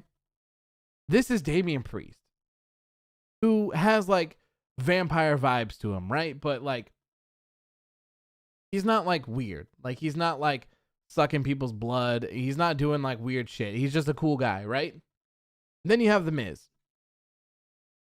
Hollywood guy, right? Nothing spoopy about him. So why are there zombies surrounding the ring? It doesn't make any sense. Yes, I get it. It was for the promotion of a movie. But like, we saw you promote the movie the entire pay-per-view. A video promotion is fine. I saw that they promoted the video, or the movie in the intro video to the pay-per-view. I get it. Why are there zombies as lumberjacks in this match? Why are the zombies following the rules? I don't get it. And the funnier thing about all of this is, you all know Damien Priest won the match. Well, we're going to skip over most of this shit because it's irrelevant aside from there actually being zombies in this match. Damien Priest wins. Damien Priest wins, climbs up on the turnbuckle, and all of the zombies just get in the ring, and supposedly they eat The Miz. And also on the outside, John Morrison was fighting some of the zombies. He was fighting them off, and the zombies pulled him behind the barricade and supposedly ate him as well. So Damien Priest escapes all of this. He gets out of the ring, goes up to the ramp, does his arrow thing, and shoots it onto the Titantron that they have over the ring, the screen. And usually that shows his name or the fire or whatever. And it was another ad for Army of the Dead. Why? Like, what is this? Like, what is Damien Priest's role in WWE? All of his Raw stuff was about promoting Bad Bunny. It was all centered around Bad Bunny. And now he's still feuding with The Miz. But he's promoting a movie? Like, this whole match was made to promote a movie? Bro, like, if you don't get out of here with this bullshit, like, I don't understand.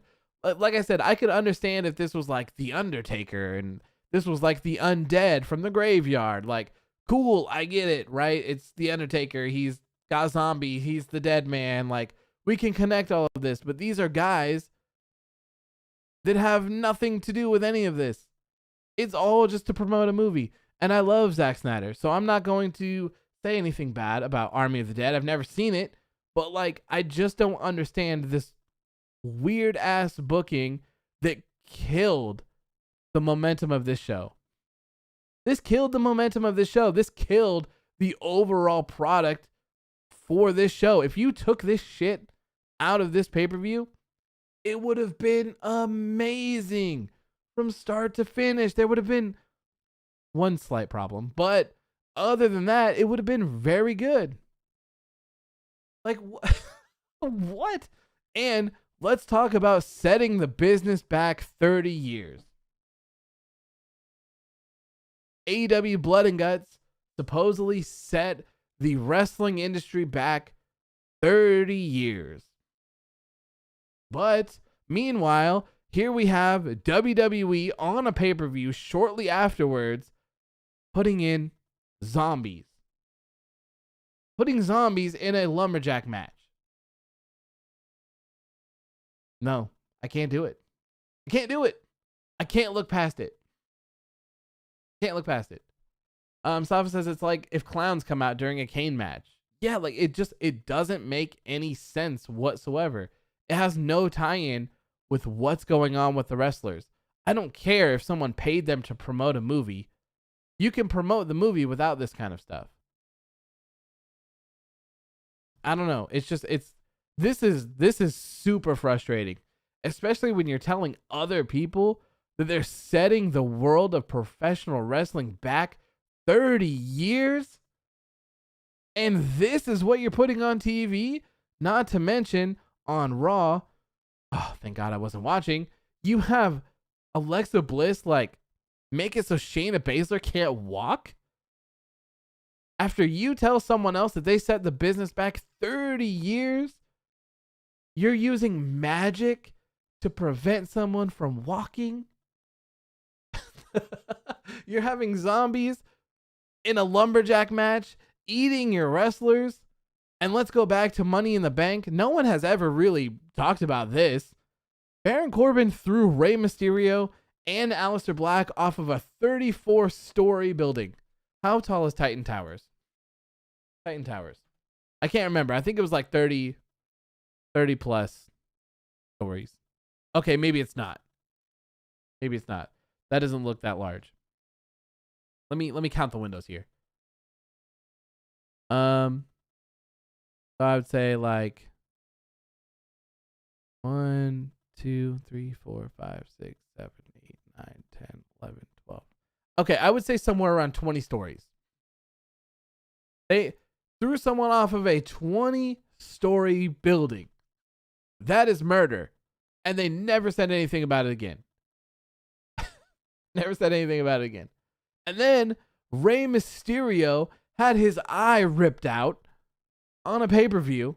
And not only did they like, it's one thing to do the gimmick, right? And just be like, haha, his eye came out, ha. They actually had a fake eye in Rey Mysterio's hand.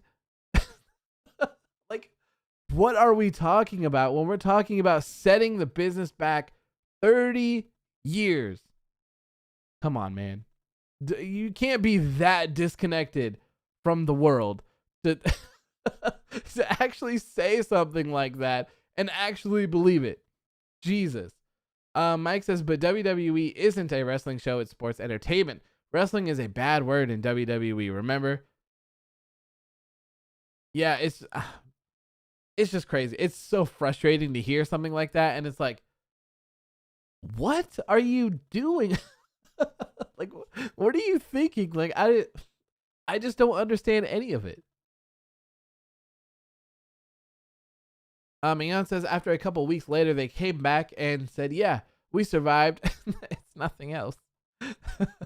Like, I don't get it. You could at least been like, hey, there's a pool down below, like 1 story below, or like there was window cleaners out today and they just so happened to land on the thing. Like, anything to make it make sense other than having a dude throw 2 wrestlers and murder them off of a 20-story building. Like, it never made sense. It never made sense. Safa says, who took the Miz's carcass away? Yeah, like, what? I don't know. Like, I get that it's supposed to be entertainment, but like at the same time, like, I'm 31 years old. Like, sometimes some of this stuff needs to make sense to me. Like, you could have at least had the zombies like drag the Miz away or something, right? Instead of like eating him inside the ring. like, I don't even know, man. I don't even have words even Ryan Satin couldn't defend this. He was like, no. He's like, usually, I think he said something along the lines of, usually I try to be constructive with my criticism, but I can't. I can't. And like, who could? Who could? Oh, man. Mike says, I could say something about WWE and their murder stories, but that'll bring up a sore topic for some wrestling fans. I feel you. Ashley says AEW should be assholes and have Abaddon randomly show up throughout the show, scaring people or something. Just take a shot at WWE.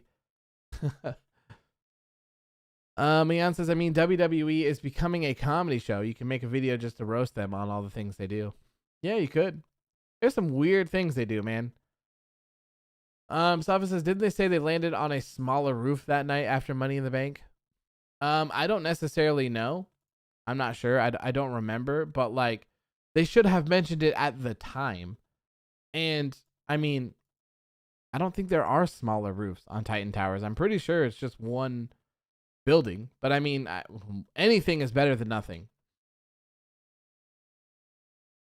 Latrell says, watch The Miz come back a couple weeks later and saying nothing about the zombies. Yeah, they'll probably, well, with it being The Miz and John Morrison, they'll probably say something funny tomorrow to like play it off.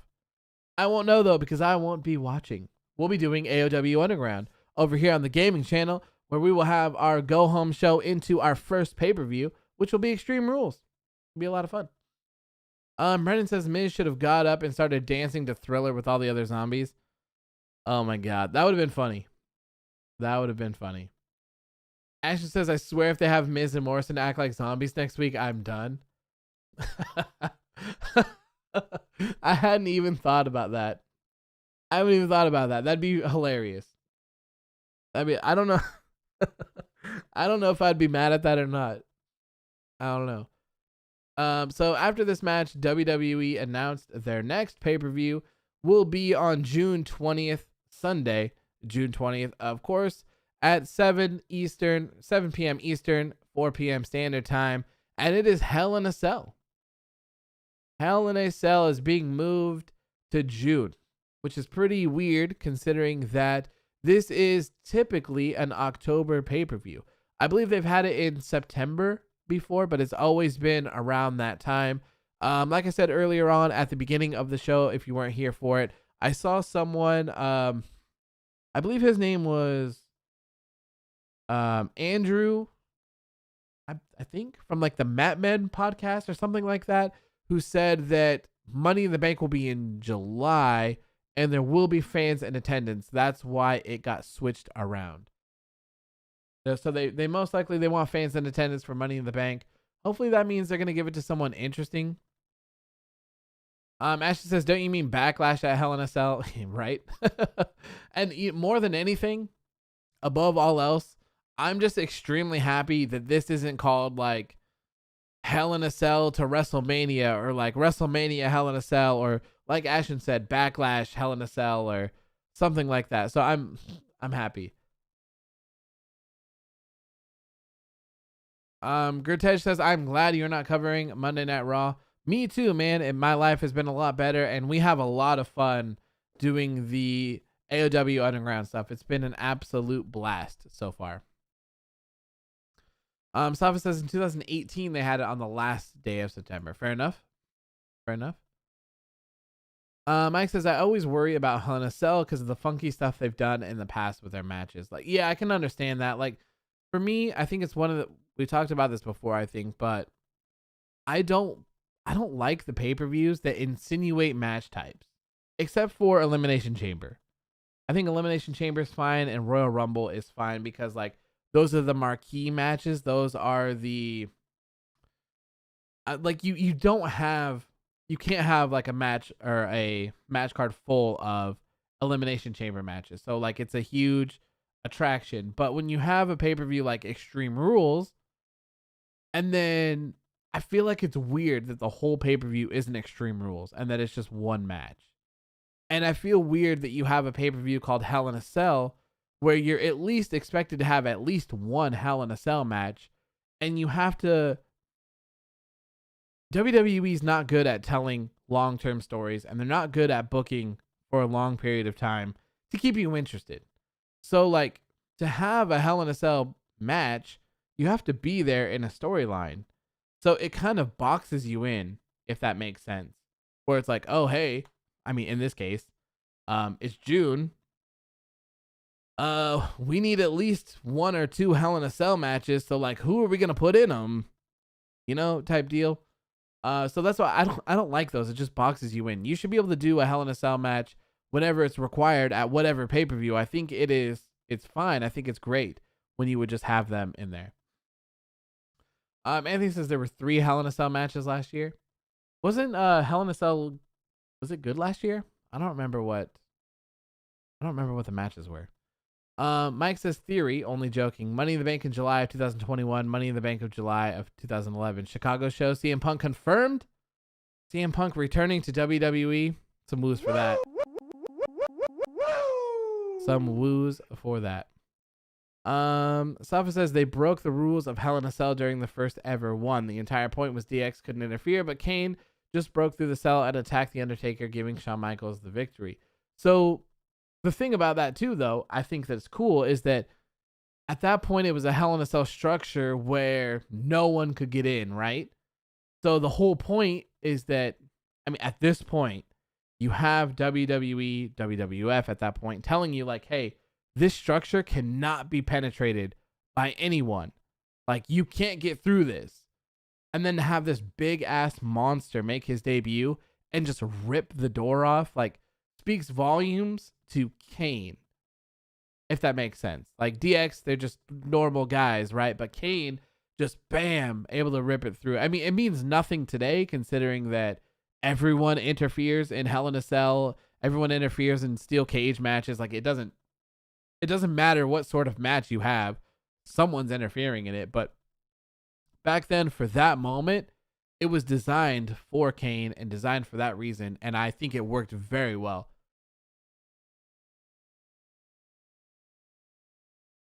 Ian says, imagine the Miz's daughters watching the show and seeing their father killed by zombies. How depressing. I think they're a little bit too young for that, but I feel you. Safa says Roman versus Jay, Sasha versus Bayley, Randy versus Drew. Fair enough. Those sounded good. Let's see here. Okay, so James says everybody hated the main event of Hell in a Cell 2019. They boo chanted bullshit, refund, and AEW. What a crazy time to be alive, right? Next up, we had the SmackDown Women's Championship match. We had Bianca Belair defending against Bayley. Overall, I thought this match was good. It was kind of tough to get back into it at this point. Like, we had a really hot pay-per-view. Everything was going great. And then we had this zombie mess that kind of threw everything off, if you ask me. Like, the vibe was wrong. Like, everything just felt wrong at this point. But you know, overall, I thought the match was good. For this whole pay-per-view, if I'm being honest, I feel like everything was very, very predictable. I felt like all of the outcomes were so obvious, and that there didn't need to be any swerves. Like, there was nothing to swerve about anything. So, anyways, back to this match.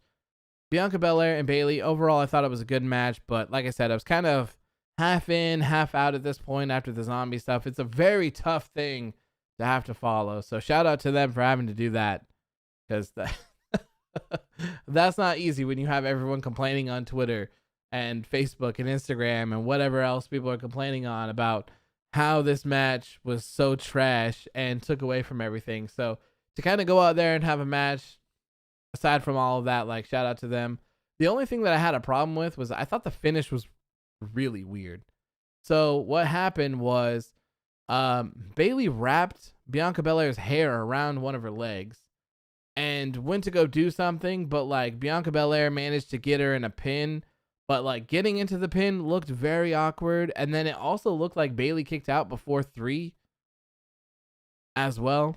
So it was like, I don't know. It was so weird. I don't know if it was a don't think it was a botch at the end, but it looked like Bayley kicked out before 3 to me. And the whole hair thing didn't necessarily make sense as well. Like, her hair's not doing anything that her arm's not doing as well.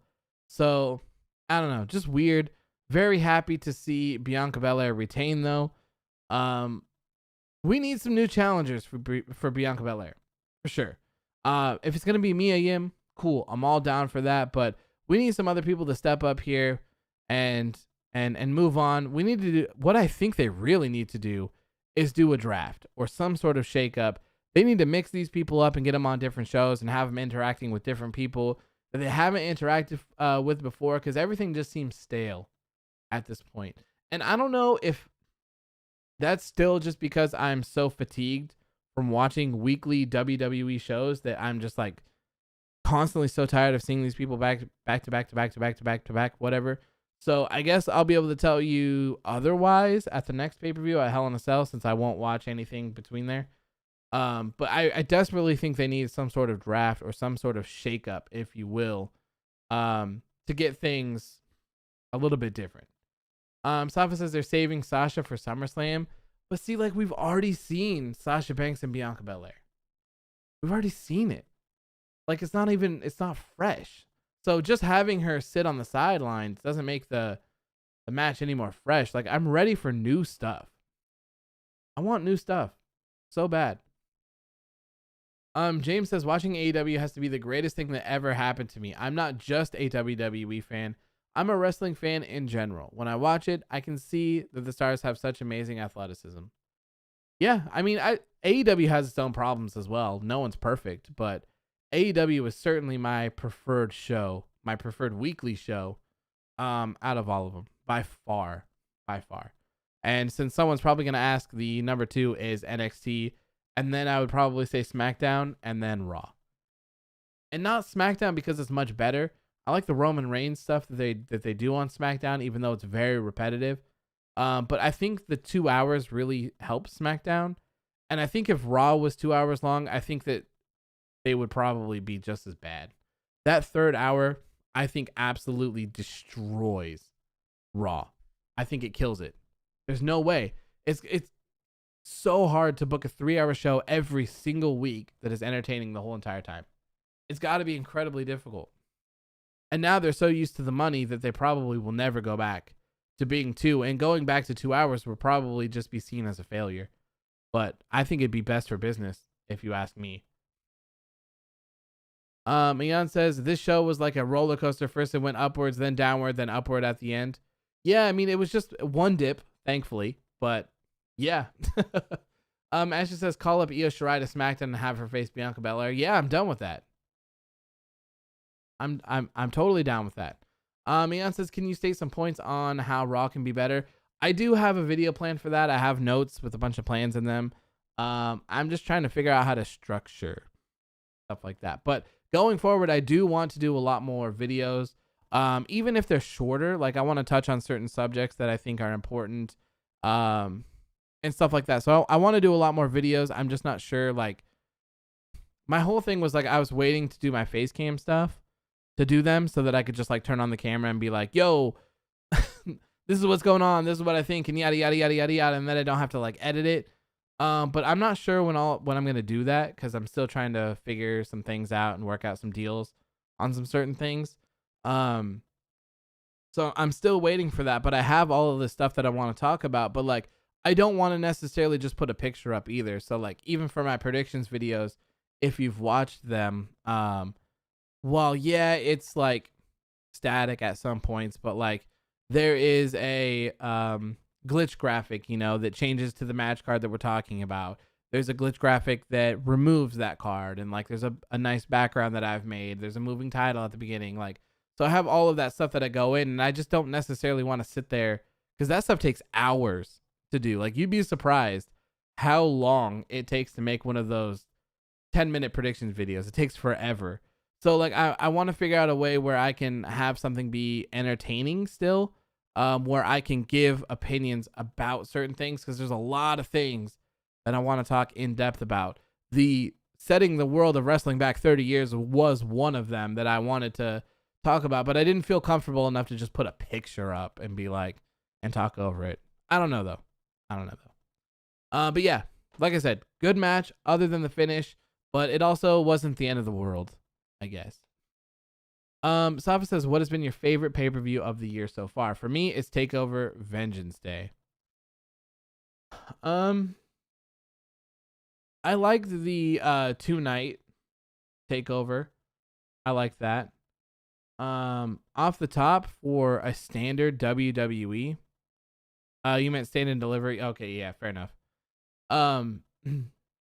Yeah, night 2, I think it was. Night 2 of stand and deliver was really good for NXT. And I liked this. WrestleMania Backlash was great. Night 1 of WrestleMania was good as well. So I don't know. It's kind of a toss-up. This was short, though. How long was this? Like 3.5 hours long? It started at, 4 and ended at 7-ish? So yeah, it was 3 hours long. This was great.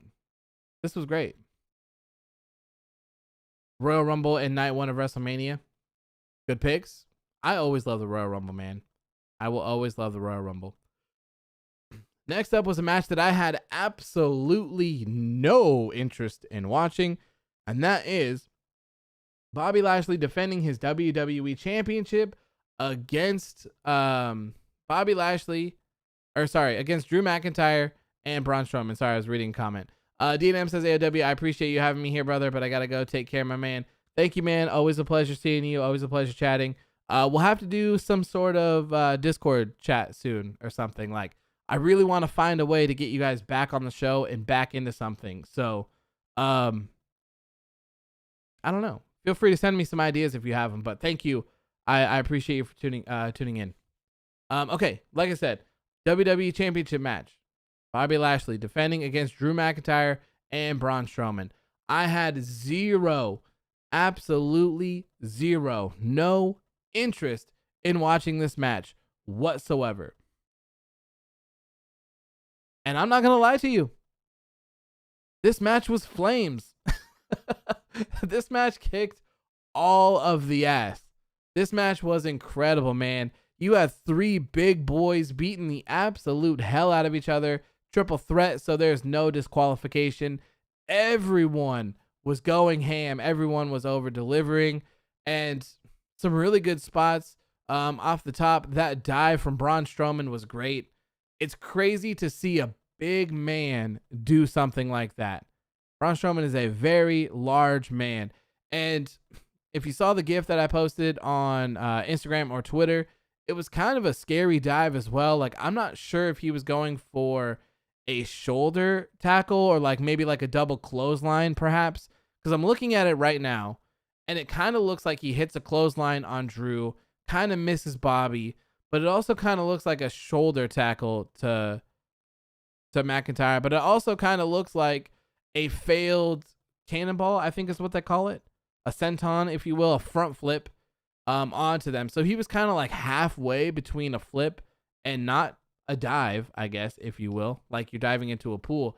And man, if Drew McIntyre wouldn't have held him up a little bit like he did, he would have landed straight on his head and he probably would have seriously hurt himself, neck, back, whatever it is, man. So shout out to Drew for being able to hold him up and kind of guide him through the rest of that tumble, because that could have been really, really ugly. Ashley says, Braun Strowman, all jokes aside, is very talented for a man of his size. He's just booked terribly. I don't think that Braun Strowman can wrestle. He can battle, he can fight for sure, and he does some impressive stuff, but I think the things that WWE does for him doesn't help him. The whole thing with him killing Roman Reigns and stuff, that was peak Braun Strowman. They should have pulled the trigger then and there on putting the strap on him, because he was so hot and he was a monster. You actually felt that. And like, you can kind of start to feel those vibes at some points, but I don't think we'll ever necessarily get back to that point where he once was. So another cool thing that happened in this was they kind of went back to that old thing that they did when Paul Heyman took over Monday Night Raw. Drew McIntyre threw Bobby Lashley through the LED boards and they exploded. So the last time that they did this, I believe it was Bobby Lashley spearing. Someone can correct me if I'm wrong, but I think it was Bobby Lashley spearing Braun Strowman through the middle part of the Titantron. They went through it and there was like a big explosion, and that was like a huge deal that time that Paul Heyman took over. So they kind of redid that here with Drew McIntyre and Bobby Lashley. It was a cool visual. I don't think it was overdone either, because the first time they had like $10,000 worth of fireworks go off, which was insane because you probably wouldn't get any of that necessarily. So they kind of turned it down a little bit here. I thought it worked perfect. And it was crazy because it kind of gives you that feeling that like, shit, Bobby is out. So no matter how this goes, right, we're going to have an and new WWE champion. It's going to be Drew McIntyre. It's going to be Braun Strowman. So I thought that was kind of a cool element to add towards the end there. Leroy says Braun Strowman tackled Bobby Lashley. Okay, fair enough, fair enough.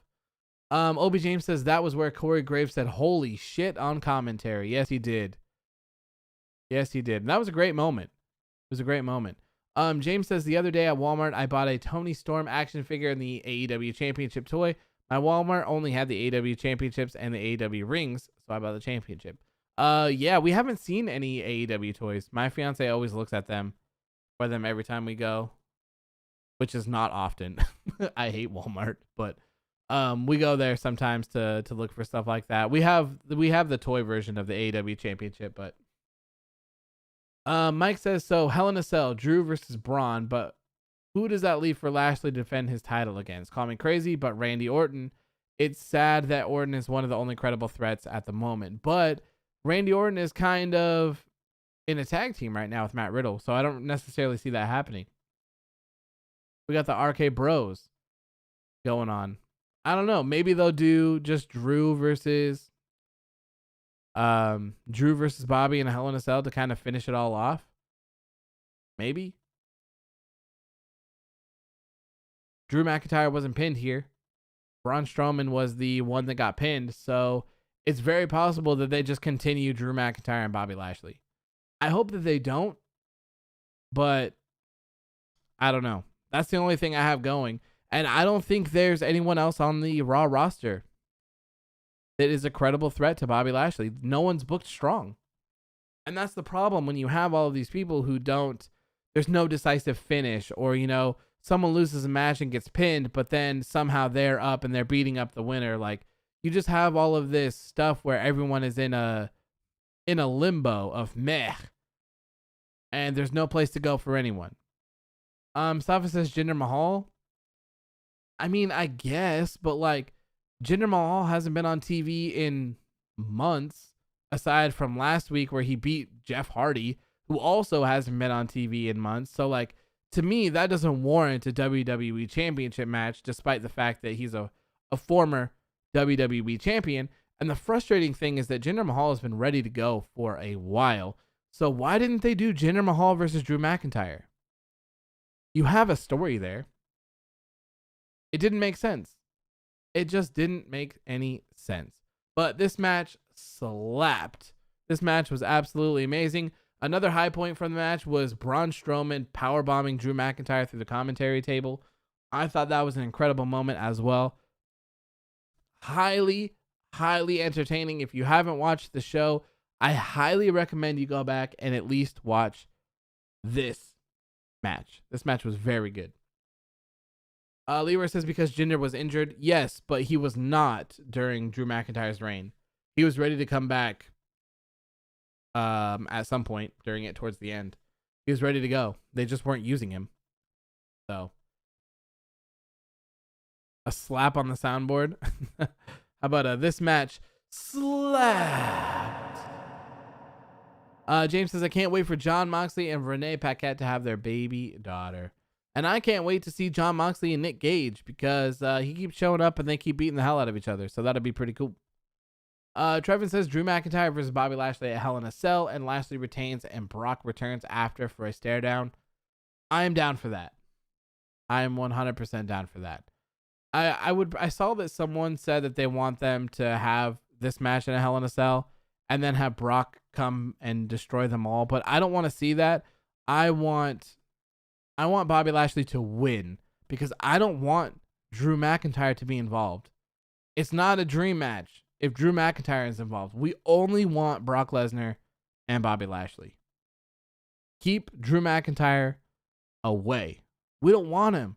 We don't need him. And I feel like it makes him look dumb after he's been WWE champion for like a year straight. And now he's just like getting endless rematches and he just can't recapture it. It's no. Get him away, please. WWE Emoji says the 24/7 championship and R-Truth haven't been seen since March.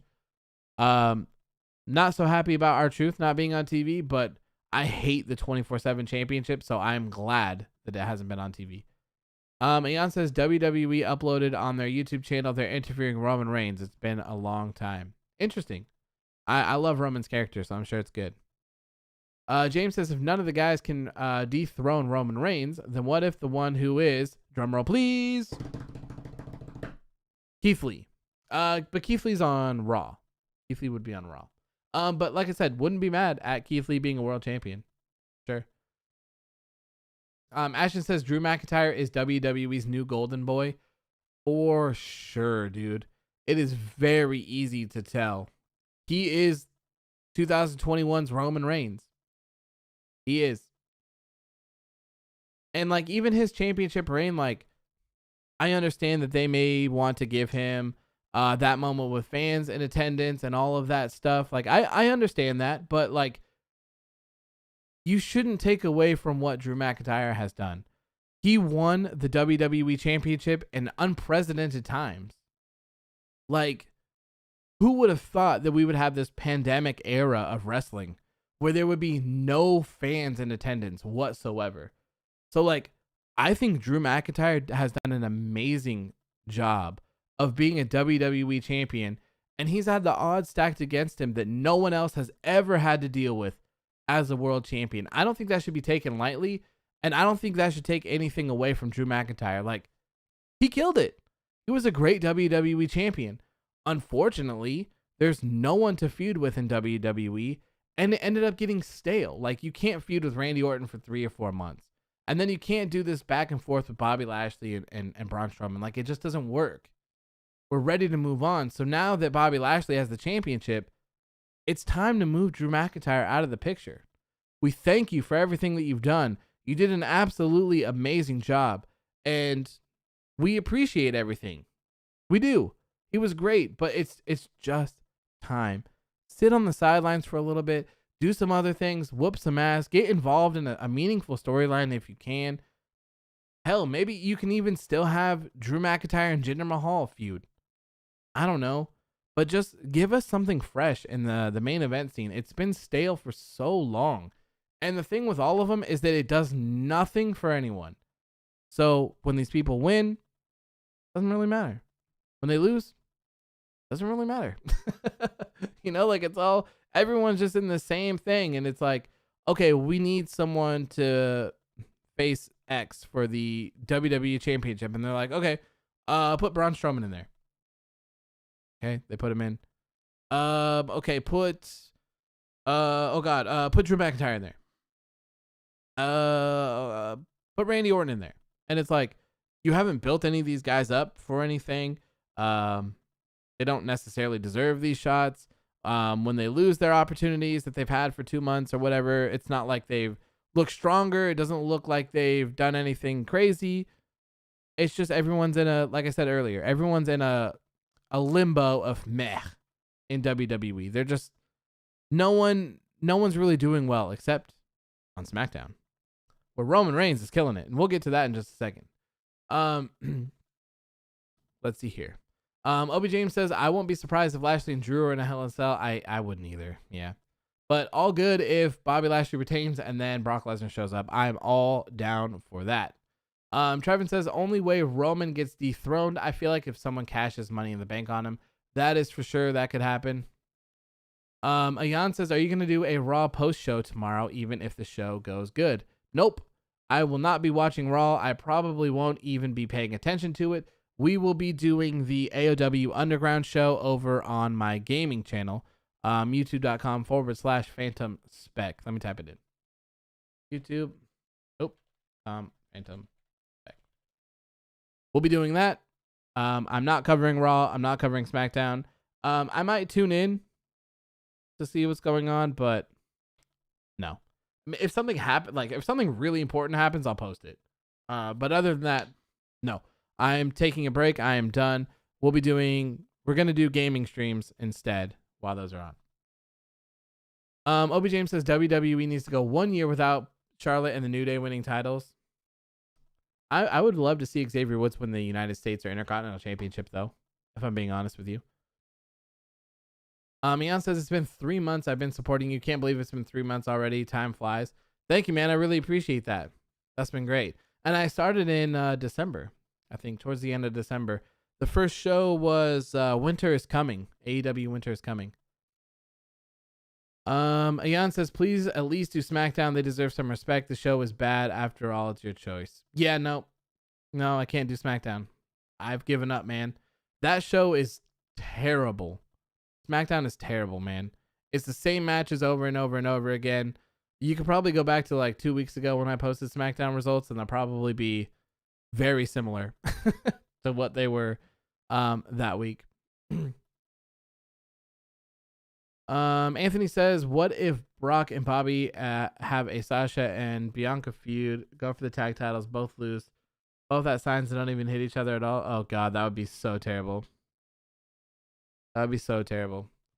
Ian says, except Roman Reigns, everything else is terrible. Yeah, that's how I feel about that. And a 10-minute Roman Reigns segment is not going to get me to watch a 2-hour show anymore. I just can't do it. I need a break for a little bit. And that might change sometime, like I was saying. I've considered just not returning to SmackDown or Raw in general and just having someone else do the results on the page for me. So if you're interested in such a thing, feel free to DM me on Instagram or Twitter. I'm not necessarily sure it'll 100% be on the Authors of Wrestling page. We might make another one for results, and then I'll start pulling people in to do like New Japan ones and Impact ones and Ring of Honor ones and MLW ones and maybe even AEW ones or something, so that like people who watch the shows that they want to watch can do them and cover them, but then like we can all be Authors of Wrestling, but then like they can also help grow their names as well. You know, it would be under the AOW banner, but everyone else would have their own identity, if that makes sense.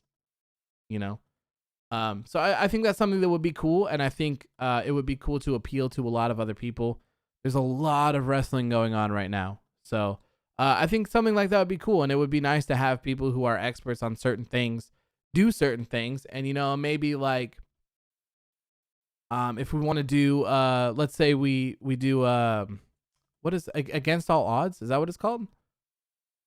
Yeah, so like I'll probably do an Impact Against All Odds show, right, on June 12th.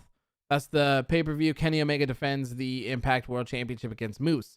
It would be nice to maybe have someone join me who is an Impact regular who can like speak on the things that I don't know and the questions that you have or the questions that I have, and then give some more insight on things. And you know, we could do Wrestle Kingdom, New Japan, like Dominion, the G1 Supercard, Best of Super Juniors. Like we could do stuff like that as well and have those people talk about the important things from those shows as well. I think it'd be really cool. Am I planning on doing some meet and greets with WWE wrestlers virtually? No, I'm not. No. I don't like stuff like that. I don't necessarily like meeting famous people or anything like that. I feel like it's awkward. The only people that I've really wanted to meet and I paid to meet is I went to a Prime show, which is Royce the 5'9" and DJ Premier, and I paid for the meet and greet package. So I got to meet Royce the 5'9" and DJ Premier, and it was really cool because Royce the 5'9" is my favorite rapper. So it was really cool to like be like, what's up? And then Kid Vicious, his brother as well, he was there, and I got to chat with him, and it was cool. Like it was cool because he's not like huge, so like he was happy that I acknowledged him, and like I was happy because I got to meet him. So it was like, it was cool. So that's about it. But other than that, like, I don't necessarily want to meet wrestlers. Ian says, all right, AOW, I got to go. But thanks, man, for doing these post shows in difficult times in WWE. Peace. Thank you, man, for tuning in. I appreciate it. I appreciate your support so much. So much. Leroy says, you can do it. Feel free to message me on YouTube. Or, sorry, not YouTube. Message me on Instagram or Twitter, and we can chat about working something out. Ashley says, what wrestlers do you want to meet in real life? I don't think I would. Like, I wouldn't be against meeting someone. I wouldn't be against having a conversation with them, but like, I'm not going to pay to meet anyone. I wouldn't pay to meet any wrestler, I don't think. No. It's just not. It just doesn't interest me. Someone had requested that I do interviews for people, and I don't know. I'm not necessarily sure something I'd be interested in doing. I don't think I'd be good at it. Obi James says, going to head out. Have a good night. Thank you, man, for tuning in. I appreciate it. Yeah, we got to kind of wrap this up because we're over 2 hours now. But yeah, I don't know, to be honest. You know, like, I would love to have an actual conversation with people. I think it would be cool. I wouldn't want to, like, if I were going to do it, I would want it to be like, I wouldn't want it to be an interview. You know, I wouldn't want it to be like, when did you get started in professional wrestling? Oh, that is cool that you started wrestling 10 years ago. Who is your favorite opponent that you've ever faced? Oh, that is cool. Like, I wouldn't want to do that. So, like, I would want to come up with something unique, and I would want to, like, just have fun. You know? That's like my whole vibe that I'm trying to go with now. It's just kind of like, have fun. You know? I just want to have fun.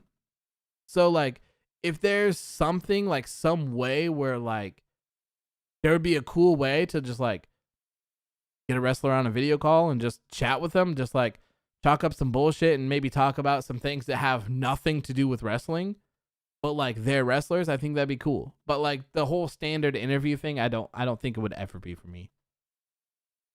Anthony says, let's not forget SmackDown help you with the channel by 1% with Sammy dancing. Yeah. I love the Sammy dancing behind the intro thing with the music. That stuff is hilarious. James says Jey Uso couldn't do it. Kevin Owens couldn't do it. Edge couldn't do it. Daniel Bryan couldn't do it. Cesaro could not do it. Who is going to do it? That's a good question, man. I have absolutely no idea, which is a perfect segue to bring us to the end of the show here. Our main event match, Roman Reigns defending his Universal Championship against Cesaro. The triple threat match was my favorite match of the night. Until it wasn't, and I saw this one. This match was an absolute banger from start to finish. This match was everything I hoped and dreamed for it to be. And I really hope that this shows everyone that Cesaro is a main event player and he belongs in this scene. Because this is where Cesaro belongs. In my world, AOW Booker Man, Cesaro is a multi-time world champion, without a doubt. So I'm so happy to see him in here. The guy is extremely talented. Sure, he's not the best on the mic, but you can figure ways around it. You can help him with promo classes or whatever it is that he needs to get that there, or just let him be him, which sometimes is all you need. You don't have to be, no one's perfect at anything. No one. So, like, it's natural for people to have faults. So if he's not the best on the mic, who cares? The guy is one of my favorite performers in the ring. He's incredible. Absolutely incredible. So I'm very happy with this match. I thought it was very good. The back and forth between Roman and Cesaro was incredible. And the best thing about all of this was just a match. That's it. This was a singles match. This was a one-on-one match. No glitz, no glamour. They didn't dress it up. Not a no disqualification match. Not a steel cage. Not an Extreme Rules match. Not a hardcore match. not a Falls Count Anywhere match. It was just a match. And these two absolutely killed it. There was so much amazing stuff going on through here, whether it was the reversal techniques like Cesaro bouncing off the ropes. He was going to do a springboard, and Roman Reigns hits him with a Superman punch. That was incredible. Roman Reigns goes for a spear, and Cesaro hits him with the uppercut. Amazing. And I loved how Roman Reigns was working the arm and shoulder of Cesaro. This is the arm that he uses for everything. It's the arm that he uses to lift him up. It's the arm that he uses for the uppercuts. So I love it when I see someone working a limb. And I love it when I see someone telling a story with a limb. Cesaro was injured. And we saw that multiple times where he struggled. He hits an uppercut and he goes, oh, he's rubbing his arm. He's rubbing his shoulder. He's like, damn, that hurt. But like, I'm in it. Like, this is it. This is the main event. This is for all the marbles. This is my opportunity that I've been waiting for to capture the Universal Championship. My arm doesn't matter. Hits him with another one.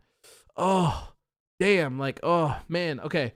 You know, like that was so good. And then you have that other moment where Roman Reigns is coming towards him. He lifts him up to go and do that lift up uppercut that he does. Can't lift him up. Can't lift him up high enough. The arm hurt too bad. He couldn't hit the neutralizer. Couldn't lift him up. He couldn't hit the he couldn't lock in the sharpshooter with his normal arm. He had to use the other one. I love it. I love it. It's so good. This is a main event match. And I mean, both of them were. But this is, man, this is peak wrestling to me. This is peak. I love this. I love this so much. Roman Reigns is so good right now. Cesaro on top of the world right now as well. This was amazing. Amazing. Even the ending as well. The ending. Cesaro doing anything and everything that he can to get out of that guillotine. Roman just didn't lock it in and it was lights out. You saw him squirming. He was trying. He kind of got Roman's arm loose. He was kind of breaking out. And then, if I remember correctly, Roman hits him with the elbow and gets him right back into it, locks it in. You can still see him moving his arm around, he's trying to lift him up. His legs are squirming. And then you just see that moment where he just kind of goes limp. So good, man. So good from start to finish. Roman Reigns with a decisive win. And still, Roman Reigns retains his Universal Championship. No interference from Jimmy Uso. No interference from Jey Uso.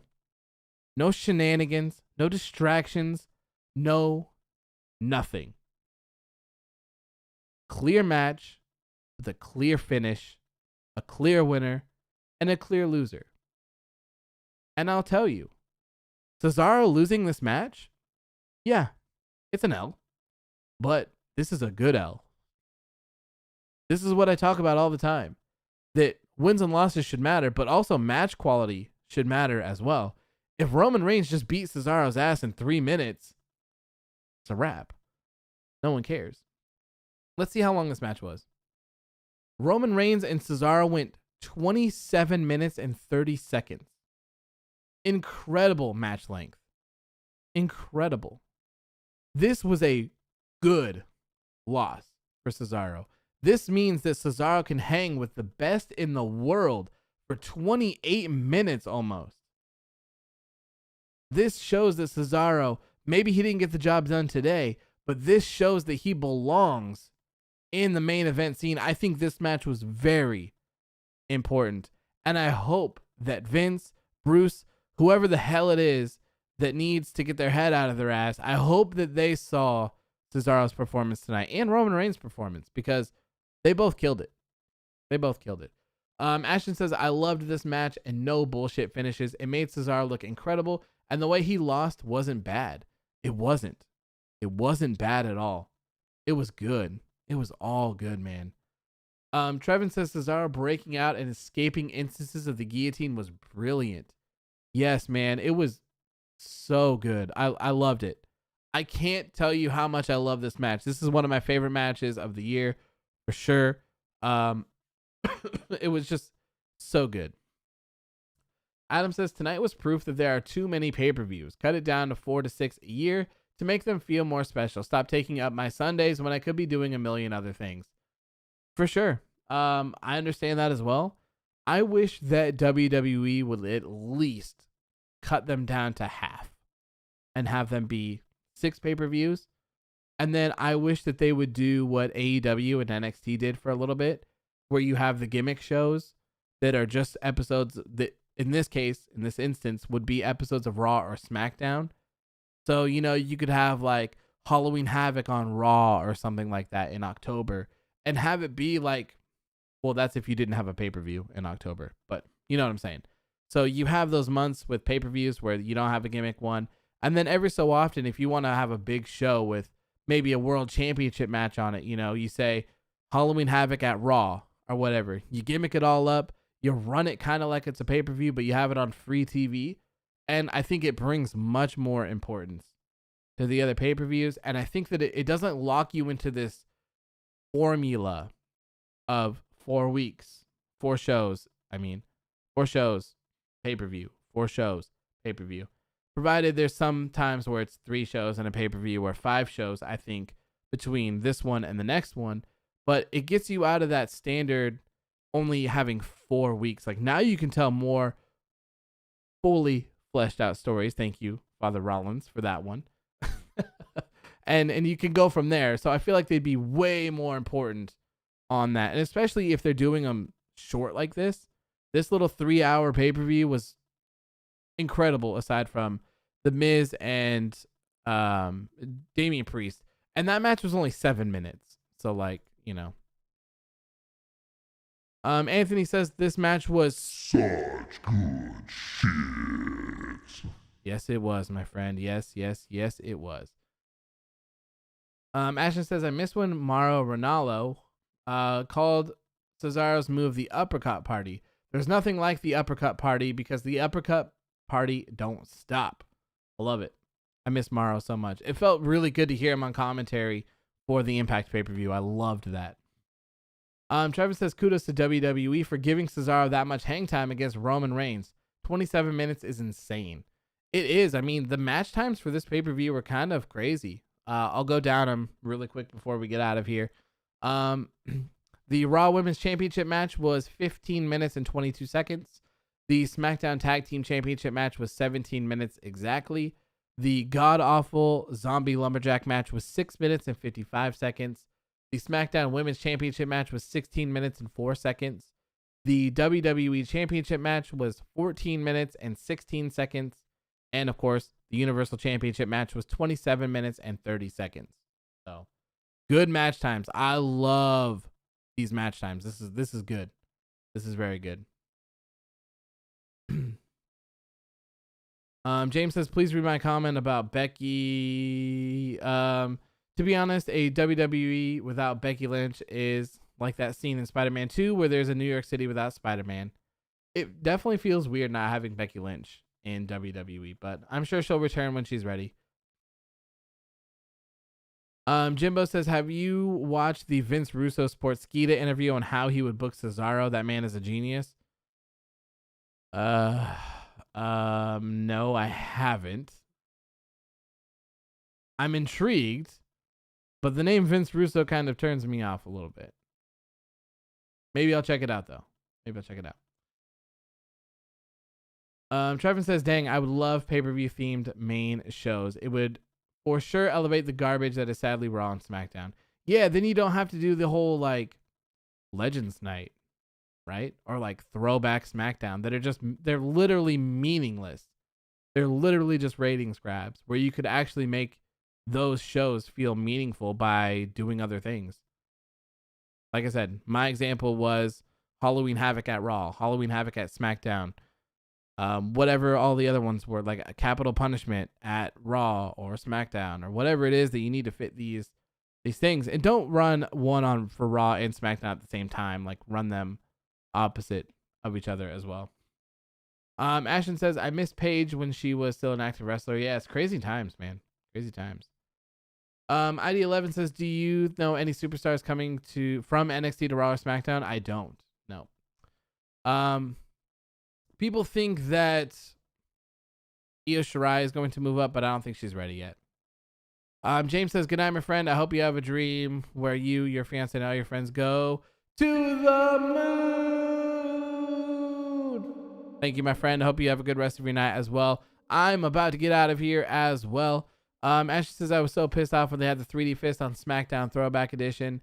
Yeah, I can't believe they did that. Oh, I almost forgot. Before I get out of here, something did happen after this match. Father Rollins came down in a suit that can only be described as a white suit that he got paint dropped on him. For it as well. And he beat the hell out of Cesaro. Well, he did a little stare down with Roman Reigns first.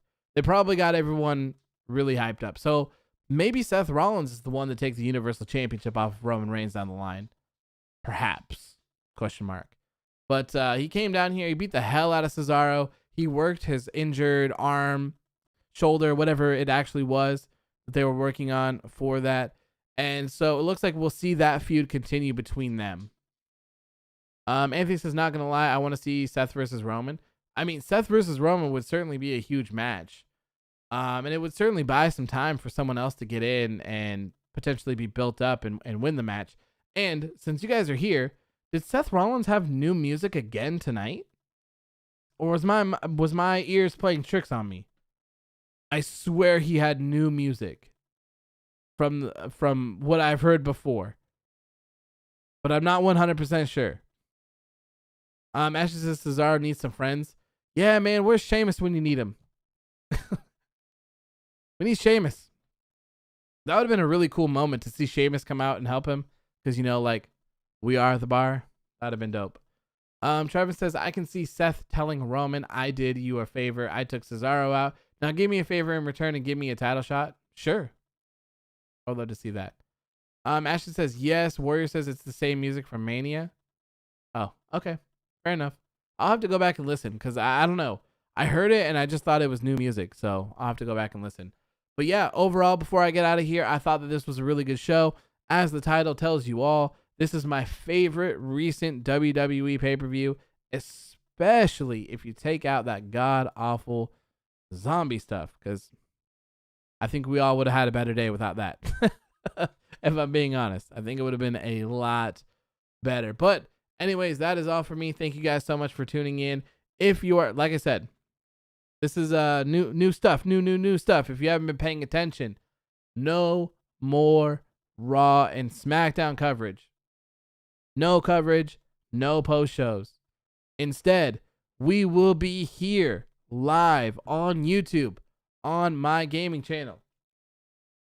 YouTube.com/Phantom Spec. If you're not subscribed, make sure to get subscribed. We will be here tomorrow, or there tomorrow. Better yet, during Monday Night Raw, we will be doing AOW Underground episode 3, I believe. We will be having the Go Home episode that we'll be booking, and we will have AOW Extreme Rules as our first pay-per-view. It's going to be crazy. We're going to have a women's championship match. We're going to have a 30-man Royal Rumble to determine our first ever world champion. And it's a lot of fun because you guys get to book the show. I'm just the, I guess the puppet.